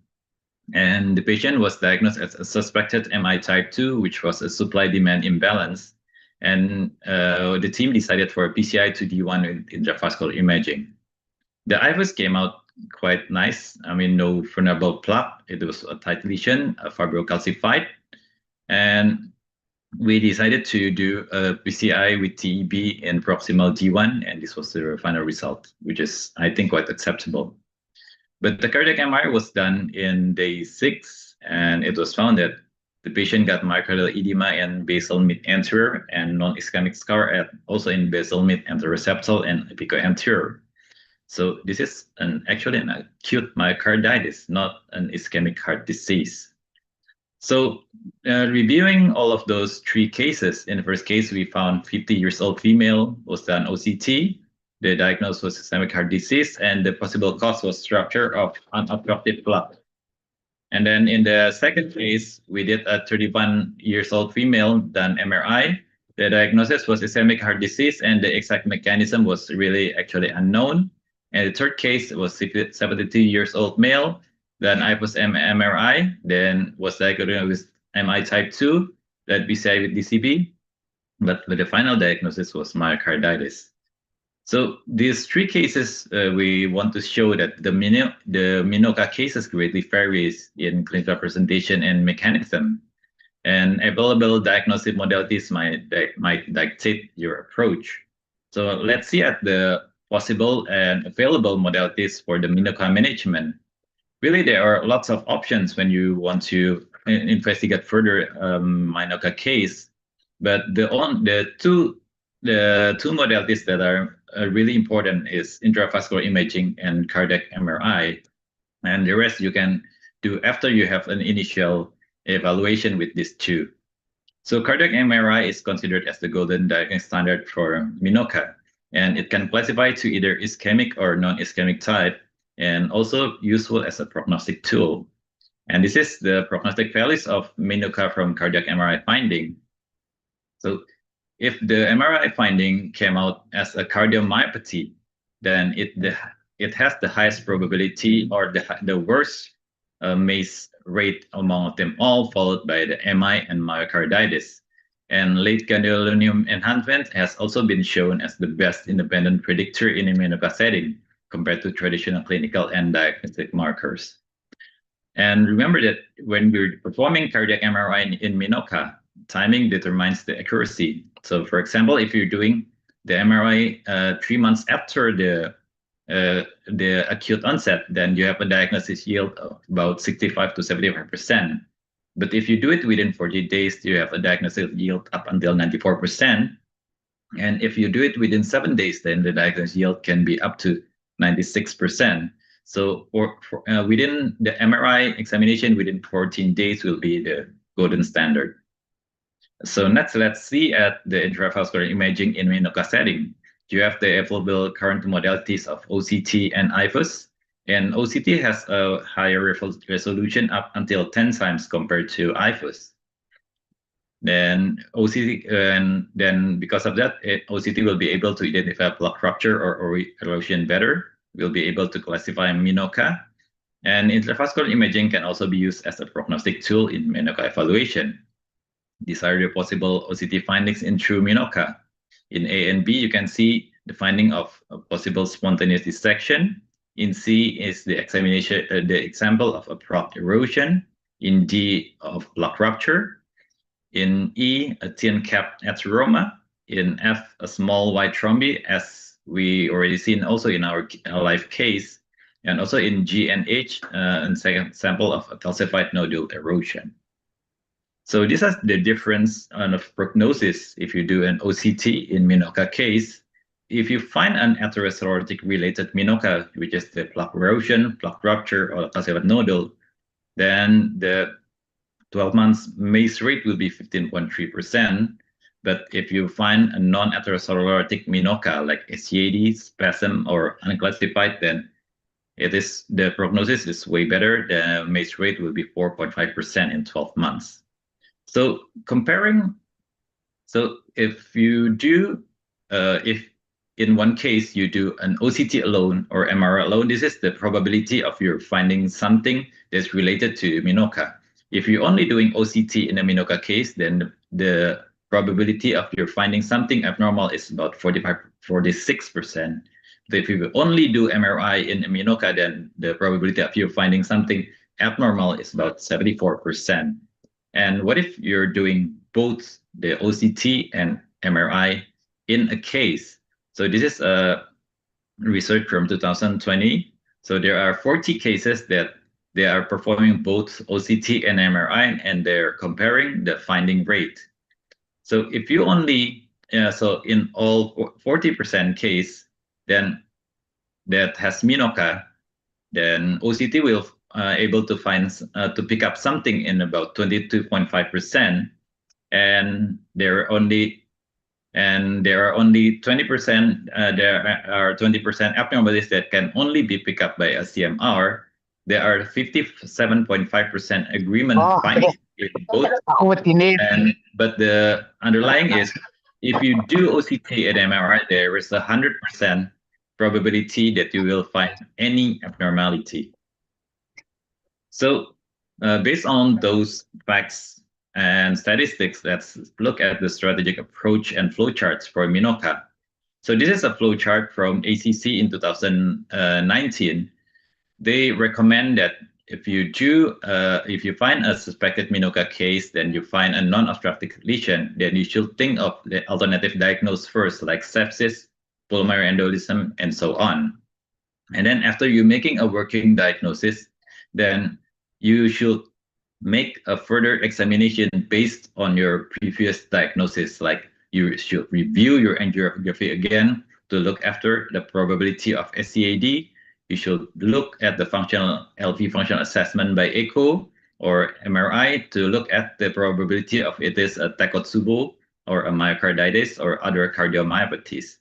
And if you need further examination, then you can repeat a coronary vascular imaging or do a necessary coronary functional assessment. So this is a thinking based on the differential diagnosis. So because this kind of cases in MINOCA, there are lots of varieties. So the flowchart will depend on your way of thinking. This is another flowchart, and this is by Carla Smith et al. This is about clinical algorithm for the use of OCT in MINOCA.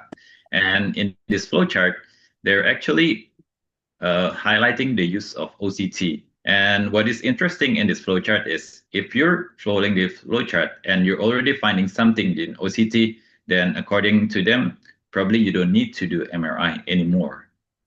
And this is what we have been doing so far. This is our proposed algorithm for suspected MINOCA. Whenever OCT and MRI are available in your center. So you start with a patient with ACS presentation, then if the angiography came out as a non-obstructive, then if whenever possible, you probably can do an early OCT if it's available and the patient is hemodynamically stable. Then you give an initial treatment according to your findings, stabilize the patient, and you can do a CMR within 7 or at the latest 14 days. Then you should classify whether the MRI finding is ischemic or non-ischemic. And if it's needed, you can do an invasive re-evaluation based on the MRI finding. If the finding is ischemic type and you haven't done OCT, then probably you can do OCT. Or if you suspected a coronary spasm, then you can do acetylcholine provocation. But if the MRI came out as a non-ischemic, so you can probably consider an endomyocardial biopsy after that. And after that, you will have way better information to give the patient a definite therapy. Well, Professor Jin asked me when I was arranging this slide whether you can match up this issue with the issue of the current with the PREVENT trial that was released about 2 years ago. So it is an interesting proposition that if you have a MINOCA, then you found an atherosclerotic lesion, should you just stent it or not? So this is the result of the PREVENT trial. And the PREVENT trial basically showed that in patients with non-flow limiting vulnerable plaques, preventive PCI with OMT lead to fewer MACE when compared to OMT alone. So basically they say probably stenting could be better in this patient. But you know, I've made a thorough presentation about this issue, and there are lots of issues with the PREVENT trial when you say that PREVENT trial is about vulnerable plaque. Because if you see at the criteria of the in the PREVENT trial, then the vulnerable plaque criteria is actually if the patient meets 2 of the polling criteria, whether the IFUS MLA less than 4, IFUS plaque burden more than 70%, lipid-rich plaque on NIRS or TCFA by OCT or VH IFUS. But the fact is, if you see at the number of the samples, then 97% just only fulfilled first and second criteria. That is the MLA less than 4 and plaque burden more than 70%. So if you consider a true vulnerable plaque lesion, which is mainly was driven by a thin cap fibroateroma, then it's actually probably in the sampling in this trial is more suitable to be called a lipid-rich plaque rather than a true vulnerable plaque. And therefore, I think if you want to stent a patient just based on this trial, then doing stenting of MINOCA cases only on this PREVENT trial is not suitable because the population doesn't match. So lastly, let's look at the implementation of everything that we have been talked about to the patient. So back to our recorded case, 50 years old female, was diagnosed with MINOCA, non-significant lesion on coronary angiogram, and on OCT was found to have a plaque rupture and probably a small thrombus.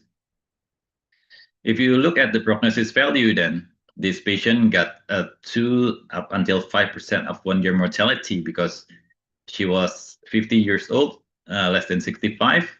Then because the OCT showed an atherosclerotic MINOCA, then he has a 12 months probability, have a 15.3% probability of having MACE in 12 months.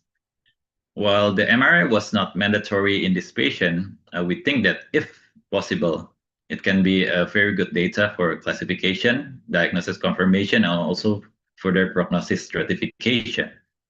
And patient was on optimal medical therapy alone with close risk factors monitoring, and we did not consider her to be a candidate for stenting at all.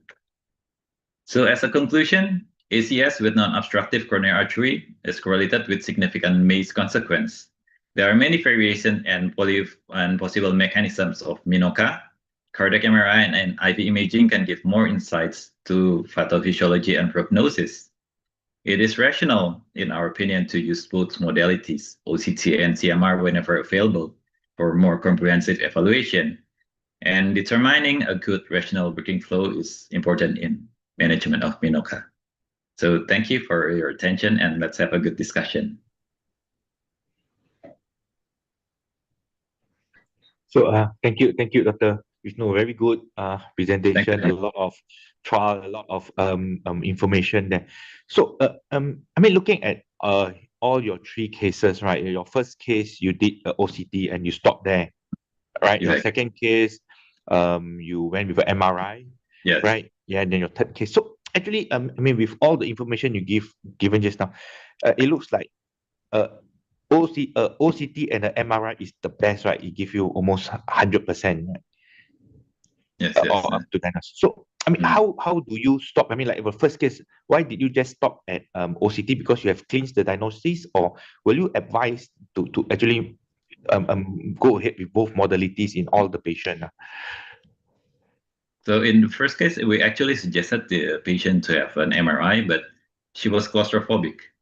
So yeah, so she declined the examination. But if it's possible, then I would love to have both information actually. Okay, so your advice is both OCT and MRI is yeah. Whenever possible, we understand that not in all patients will be able to afford, or not all facilities will have the benefit of you using both. So yeah. So coming to the treatment of the patient. So what do you think? I mean, about your thought about the APT duration in all these patients? So yes. So in the patient that I presented, they got OCT and have rupture plaque but unobstructive. So I actually give the patient dual antiplatelet plus antithrombotic for 3 months because we're not stenting the patient. So, and after that we do a close monitoring, and after 3 months, she's actually doing very well without any event. So there is no textbook or guideline about the guidance of using antiplatelets or antithrombotic in this kind of cases. But yeah, I think we just should do our best with what's available data right now. All right, thank you. Thanks. So any comment or any question from the panelists? Can I ask one question? Sure. Hello. Yes, sure. Can I ask one question? Yeah.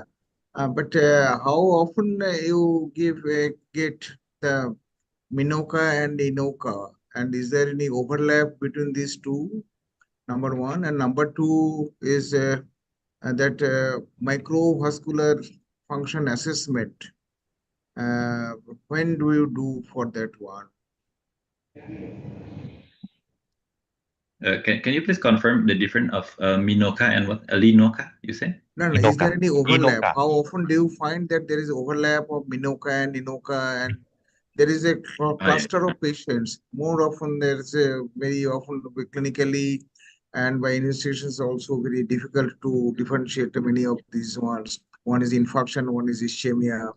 But assessment of microvascular function, particularly in MINOCA, how often do you encounter or do you advise for that? The problem is that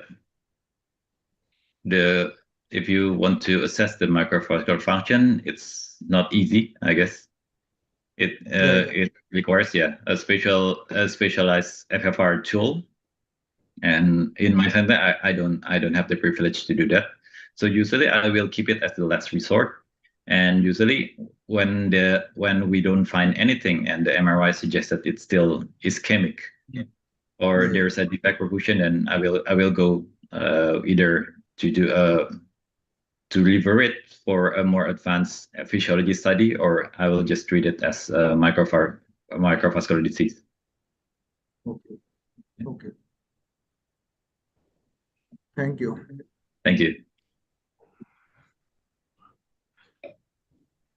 Right. Any more question? Or if not, then I will then thank you, Dr. Vishnu, for the really concise and informative lecture. So I will then pass over to my co-chairperson, Dr. Lee, to introduce the next speaker. Right, over to you. Okay, thank you. It's my turn to chair our final speaker. Let me introduce Dr. Wang Darong from Shanghai Hospital, Taiwan. As I mentioned earlier, he is very famous for LAVA work for critical patient in Taiwan. So I think he will give us very informative LAVA ECMO treatment. So is it okay? Darong, Okay, are you ready? okay. Okay. Okay. Okay. Did you see the slide? Yeah. Very clear. Oh, okay. Very clear. Thanks for Professor Lee's introduction. I'm Wang Darong, come from Shanghai Hospital. Today I'm going to introduce a case about ANI complicated with out-of-hospital cardiac arrest who received the ECPR and the emergency PCI. As we know, the well-organized ECPR team costs a lot of medical resource, including a lot training member, equipment, and facility. However, the patient suffer from out-of-hospital cardiac arrest usually have a poor outcome. The patient survival with good neurological outcome is only about 30% at best. These are three important RCT published in these 5 years. Talk about the ECPR in OHCA patient. ARREST trial has a very promising data. The patient survival with good neurological outcome is about 33%. However, the patient number is too small. The PROC trial also has a humble result. However, it was terminated because it did not reach preset 50% absolutely different target. The Inception trial is a pre-hospital ECPR study. However, even in such an aggressive treatment protocol, it still cannot provide a better survival benefit. However, when we look back the raw data of this study, we can understand the good neurologic outcome is closely related to the slow flow time. The time limitation is 6 minutes. So if we can reduce the arrest to pump duration to 30 minutes, in this way we can amplify the beneficial effect of ECPR. Now I'm going to move on the live video case demonstration. This is a 33 years old gentleman, has no systemic disease before. He developed a sudden onset severe chest ambulance for medical assist. Unfortunately, the VF occurred during the transport. So intermediate compression and the defibrillation was performed by the ENT. However, even with the several attempts of the defibrillation, the VF was persist. At 15 minutes after cardiac arrest, he arrived our ER, shows persist VF. After 5 minutes ACLS therapy, the VF was persist, including the chest compression, intubation, and defibrillation. Therefore, we switched to the ECPR mode. We spent 8 minutes to perform percutaneous cannulation. After that, we connect the ECMO circuit to the patient and activate the ECMO pump. The door-to-pump duration is about 20 minutes. The slow flow duration is about 35 minutes. After ECPR, the patient's condition was getting better. The coma scale is VTN4. However, the VF was persist.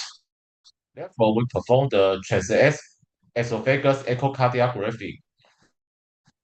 The myocardium could only a little vibration, effective contraction motion. However, fortunately, there is no mechanical complication and no thrombus. It is a good news. Situation: the patient is usually arrested from the ANI patient to the cath lab for the cystic CAG. Before we focus on the coronary lesion, there are several things we have to fix out. Because the patient's blood pressure is very low, it's only about 16 mmHg. Besides that, you can see the contrast stasis in the ascending aorta. It means the LV has no effective motion. Besides, the ECMO flow is not enough at all. So in this situation, the impeller should be strongly recommended. However, the impeller is not available 24 hours in our hospital. We have wait for 1 hour to let the employee from their company to send to our hospital. So we have to do something to recover his hemodynamic first. Now we are going to look at the region of the coronary artery. You can see the capillary region is in left main and the LAD D1. You can see two critical stenosis region in this area with thrombus formation. Beside there is the CTO region in the LAD proximal segment. You can see the blunt end and the mild collateral flow from the circumflex. So following is my strategy approach. In this condition, the CABG is not suggested due to the coma status. However, we have to fix the stage D cardiogenic shock. The definition of the stage D cardiogenic shock is one device with persistent hypertension. So we decide to standing from the left main to the LAD D1 in order to increase the blood flow of the lateral wall, then perform the defibrillation. If we can restore the sinus rhythm and improve the hemodynamic to stage C cardiogenic shock, the stage C cardiogenic shock means one device without hypertension. Then we can perform PCI for the LAD CTO in a stable condition. However, if the patient remains persistent VF after defibrillation, we have to implant another impeller to fix the systemic perfusion. After that, we can perform the PCI for the LAD. So fortunately, after we place a stent from the left main to the LAD D1, the blood flow of the lateral wall was improved. So we can easily to restore the VF to sinus rhythm by the defibrillation. Then you can see the collateral flow to the LAD distal are also improved, and the patient is improved to stage C cardiogenic shock. So in this condition, we can perform the PCI for the CTO from LAD easier. So we advance the microcatheter to the LAD D1 segment and try to cross the CTO region with the taper wire XTA. However, the taper wire was failed to cross the CTO region. So we upgrade the guide wire to the guide assert. Guide assert can easily penetrate the CTO body.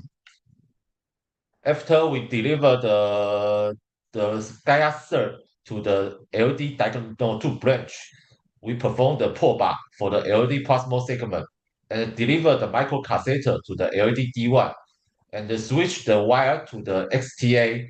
Finally, we can use the XTA to enter the LD distal true lumen. After balloon dilatation, the blood flow of the LD distal is very good, so we deployed 3 stents from the LD distal to LAMAN. For the bifurcation region, we performed the Cureau bifurcation stenting. This is the angiography after stenting.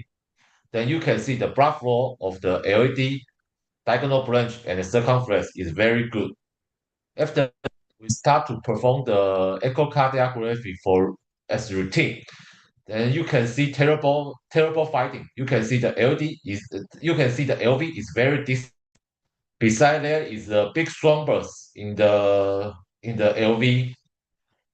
The thrombus was not formed after CPR. However, during the 30 minutes, there are new format thrombus. Besides, look at the hemodynamic data. The pulse pressure is only 8. The LVDP is more than 35 mmHg. All of this data suggests the patient is suffer a severe LV overload.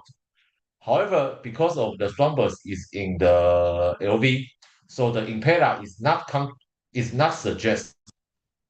So we perform the LV unloading with lava ECMO plus the ILBP. At first, we perform the balloon entrance sectotomy to create the ASD. Then we deliver a new ECMO venous cannula to the LSPV in the LA. Finally, we also use the IBP to further reduce the afterload. The LV unloading is very good. The thrombus in the LV was totally disappeared after the second day, and the patient don't have the sign of the embolic stroke. The LVEF was improved to 35%. It is a very good result for the NSTEMI. The ECMO was weaning on the day 5. Because the patient, the conscious level is not good at the first day, so we also performed the TTN. The temperature was setting at 36 degrees. Fortunately, his conscious was totally recovered on the day 7. After 2 months treatment of heart failure, he was discharged. Now I am going to share my strategy thinking. I will focus on 5 critical points. First, select suitable patient for ECPR. Second, best time to switch to ECPR. Third, reduce slow flow and no flow time. Fourth, ensure the NCS flow and naive cardiac output is adequate. Finally, avoid LV overload after ECPR. Following is the table summarize the common inclusion criteria of the ECPR of 3 major ECPR trials. You can find out the only trial could show the positive result is ARREST trial, and the difference between these 3 trials is the ARREST trial has time limitation. He set the time limitation at 60 minutes. In my experience, if we can control the arrest to pump duration below this duration below 60 minutes, maybe we should give up to keep the equipment for the next patient, because if the ECPR duration more than 60 minutes, the patient usually has a bad outcome in neurological. Besides, the age limitation is about 65. Another good inclusion criteria is witness and bystander CPR, because these 2 factors are closely related to no flow time. The patient with VTVF also might have the better outcome. Finally, the patient with end-stage disease should be excluded. Now we are talking about the best timing to switch to ECPR, because we should spend about 15 to 20 minutes to set up the VA ECMO. Therefore, we should decide whether to switch to ECPR at this window, about 15 minutes to 35 minutes after cardiac arrest. And this timing is easy to achieve for the in-car patient. However, for all-car patient, we always waste a lot of time for the patient transport. So when the patient arrive ER, they only left us about 5 or 10 minutes to decide whether to switch to ECPR. However, for the patient with experience RSC with clear sign of the conscious recover, maybe we can extend this timing. However, we should not extend more than 60 minutes. Now we are going to look at how to reduce the slow flow time and no flow time. The best way to save the slow flow time and no flow time is to modify onset response and transport protocol. However, it is closely related to the ENT system, and we have nothing to do. We can nothing to change this two stage. For us, we can only to modify the in-hospital ECPR flow chart. There are many methods can optimize this flow chart. For example, we can use pre-hospital ECPR activation, build an ECPR route, build an ECPR team, or use the pre-priming ECMO circuit, or perform the cutaneous sonographic guide ECMO puncture. In this, if we can follow this strategy, we can save a lot of slow flow time and save the neurological outcome. After we activate the ECMO pump, the next challenge is to maintain the NCS flow and naive cardio output. There are two goals we have to maintain. We have to keep the cardio output more than 16 milliliter per kilometer per minute. Besides, the mean blood pressure should be higher than 17 mmHg. If we cannot achieve these two targets, as the patient, in our case, we should perform several invasive procedures to achieve these two goals. For example, we can upgrade the cannula size or add on another NCS like Impella or Central Make, or otherwise the patient may suffer from the multi-organ failure. Finally, we are going to talk about how to avoid the LV overload after ECPR. The concentric ECMO flow will increase the LVEDP and finally result the LV overload. When the severe overload occurs, there will be thrombus for ascending aorta, LV, and cause severe pulmonary edema. And yes.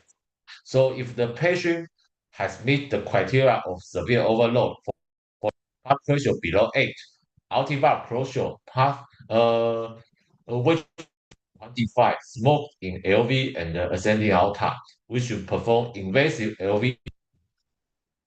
There are several ways to perform the LV unloading. In Taiwan, these three methods are widely used. The first is lava ECMO plus IBP. The second is Impella. The third is durable LVAD. The lava ECMO could only use in the patient suffer from stage C cardiogenic shock, because sometimes it will reduce the total cardiac output because it reduced the preload of the LV. So if the patient suffer from the stage D cardiac shock, use lava ECMO may cause the acute renal failure. Besides, we should use it with caution when the patient suffer from VSD or severe primary NR, because these two conditions will increase the risk of the thrombus formation in the ascending aorta. Therefore, the lava ECMO usually used combined with the IBP to avoid thrombus formation in the aortic root. The Impella has an excellent LV unloading effect. Besides, it could increase the cardiac flow, the total NCS flow. So it could also use in stage D cardiac shock. However, when patients suffer from LV thrombus, like our case, or the patient with aortic disease or prosthetic aortic valve, the Impella was contraindicated. So we have to change to lava ECMO or durable LVAD. The durable LVAD could use in any refractory condition. However, it will cause the LV trauma. So it could only use for the bridge to transplant or burnout therapy. Finally, uh, exactly in our hospital, we don't have the ECPR team. So it is difficult to perform ECPR in our hospital. However, for patients in this meet the following situation. For example, arrest near the hospital, like the previous speaker said, or the patient in our case, he suffered from arrest in the epilepsy, or he is an in-car patient with previous cardiovascular disease. This kind of patient might have the better outcome for the ECPR. So if we met this kind of patient, maybe we should not hesitate to perform ECPR in this group. This is my literature today. Thanks for your attention. Thank you, Dr. Wang. Present a very critical but successful case. Is any comment or question from our audience? I think this case is similar to the case presented by Japan expert. A case of cardiac arrest. ECPR was done, but the LV stunning is severe, so LV unload is performed to improve LV function. I think a similar case, but successful result. Just a small question for Dr. Wang. In my point, if the coronary angel, you did not see any collateral to the capillary lesion, like your case, not so many collateral to LAD. I think LAD is really is a real STEMI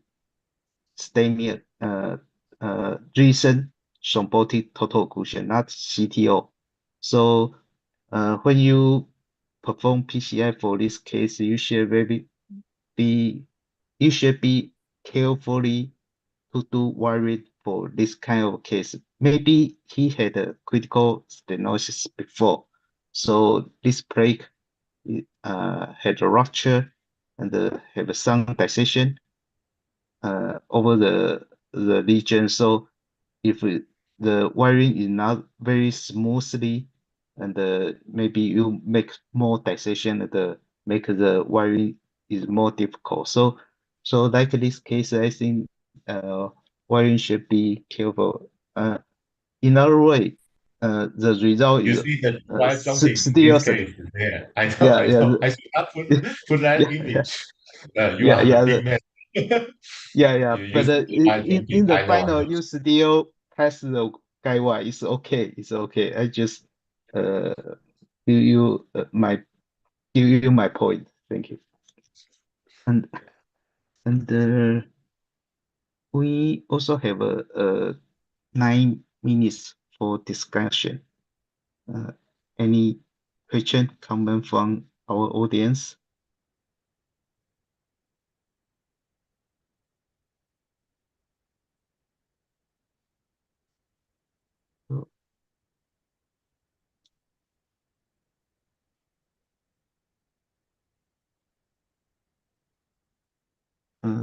Is there any question or comment from audience? I mean, I would like to concur with what Prof. Lee has mentioned. I think very good case, very good, safe. But ultimately, I mean, you will still need to like for my center, we are public, so we the cost of the device all is always a concern here. Anyway, congratulations, very good. I mean, result and very good to hear that the patient after day 7, right? You mentioned he recovered fully. Can you ask again I from mean, your they after how many days after the procedure did this patient recovered fully? I mean, oh if I'm his conscious was recovered at day 7. day I think 7. it is because the slow flow time is too long for this age of patient, and because we also use some sedative agent for he at the at the previous 5 days because the ECMO will suffer the patient. So we can finally understand his conscious level after we remove the ECMO and perform the NRI. And when we see no hypoxic encephalopathy lesion in the brain, then we can safely decrease the anti-seizure medication and allow the patient get back his conscious level. So this is not a standard protocol for the old patient. The patient with better manpower, they can use no sedative agent in this kind of patient, and it will have a better outcome, especially for the respiratory muscle. So the patient, even he winning from the ECMO, he spent a lot of time to winning from the ventilator because we use too much sedative agent, cause the muscle wasting, especially the chest and the respiratory muscle. So he spent 2 months to to discharge. So I think if we this is another issue about the sedative agent. Okay. So on average, how long will the patient be on ECMO before they get removed off the ECMO in this type of critical situation? How many The days that you average can off on average? uh if on the working time, uh I I I can have my friend to help me because we don't have ECPR team. We can make it uh after 15 to 20 minutes if the ENT system has connect to us before he arrived to ER. Therefore, the pre-hospital pre-ECPR activation is very, very important. So we have to save time to prepare the ECMO system. However, if it happened at the night, we have to spend a lot of time to priming and blah blah blah. It will take about 20 or to 25 minutes because we don't have the ECPR uncoating. So I have to priming by myself and implant it by myself and connect it by myself, and it will in the at night or not working day, you spend a lot of money. So this kind of patient always fail. However, in this case is attacked at 10 p.m. At 10 a.m. So the patient has a better outcome. However, in other times, the many people are suffer from severe hypoxic encephalopathy. I Dr. Wang, I think the question is also is to ask you such of kind critical patient, how many days you can remove the ECMO support? The average day is about 3 to 7. If Three the to if the seven. OCA patient suffer from the because the OCA patient, Oh, most of them you will die yeah. within 7 2 hours. However, if we can achieve the ECPR within 70 minutes, the patient will about 30% patient could be survival.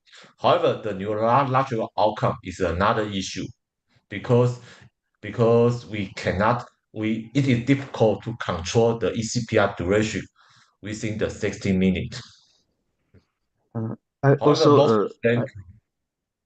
yeah. Mm. Yeah, we also have 3 minutes. I ask you a question.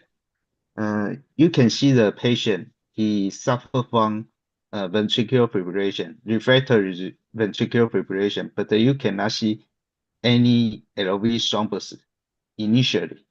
However, after PCI, you can see thrombus in the left ventricle. How do you see?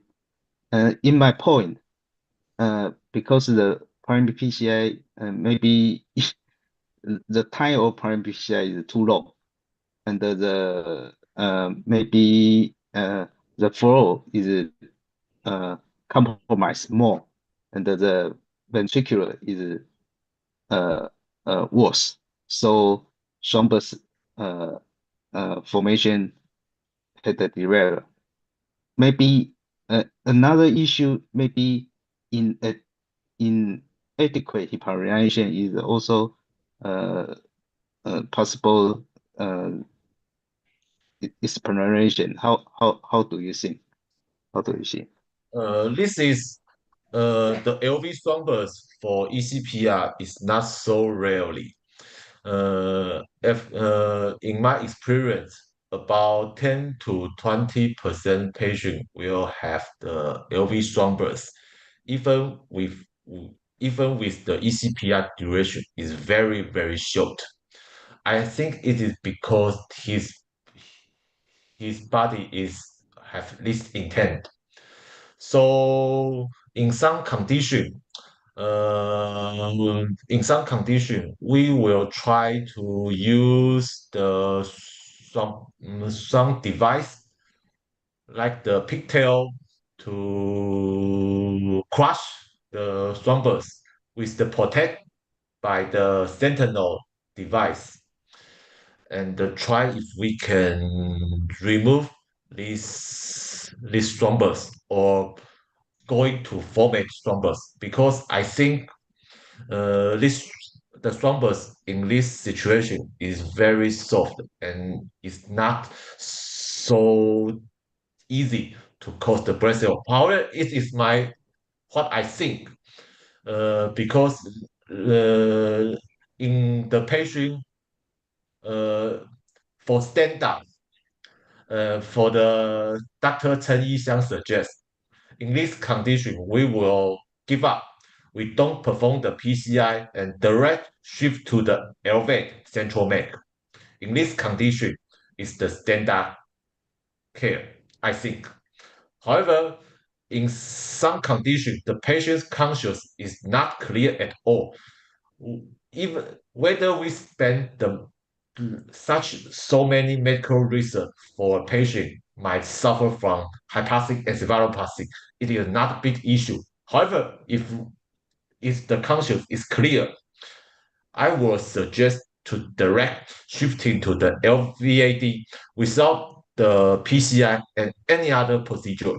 In this way, we can prevent the most embolic complication. However, this is another issue. However, we meet some patient. He's performed the ECPR and then he regained his conscious. However, we can see the heart is under asystole and a massive thrombus format in the LV. In this case, we don't perform the PCI. We direct shifting to the OP room for the LV. And this time, Okay. this situation. Okay. Okay. Thank you, Okay, Dr. Ro. yes, I just this question is do you how do you explain the LV thrombus formation for this case? Because initially you show the echo image, you did not find the LV thrombus, but after PCI you have a LV thrombus. I think maybe we can discuss in the future because we both from Taiwan. I think the time is already is over. So I don't know the Professor Lin is online or not. Maybe Professor Professor Lin, can you No, give us a closing remark? no. You are going to make that closing remark. You are a Thank you. chairperson. Yeah, this is very excellent. Okay. Yeah. Yeah. Go on. No problem. Okay, thank you every participant and my partner, my co-chairman, Dr. Glenn. Sorry, it's very hard to explain the foreign name. So sorry. So thank you every participant, and thank you for all the distinguished speaker for showing your experience and your expertise and all the information. I think I hope today's program will provide very practical knowledge and inspiration on our clinical work and the future research. Thank you once again for being part of this meeting session. Wish you all continued success and good health. Have a good day. Thank you. Thank you. Thank you. Thank you. Thank you very much. Thank you. Thank you. Thank you. Thank you. Thank you. Thank Thank you. you very much. Thank you. Bye Thank you bye. all. Yeah.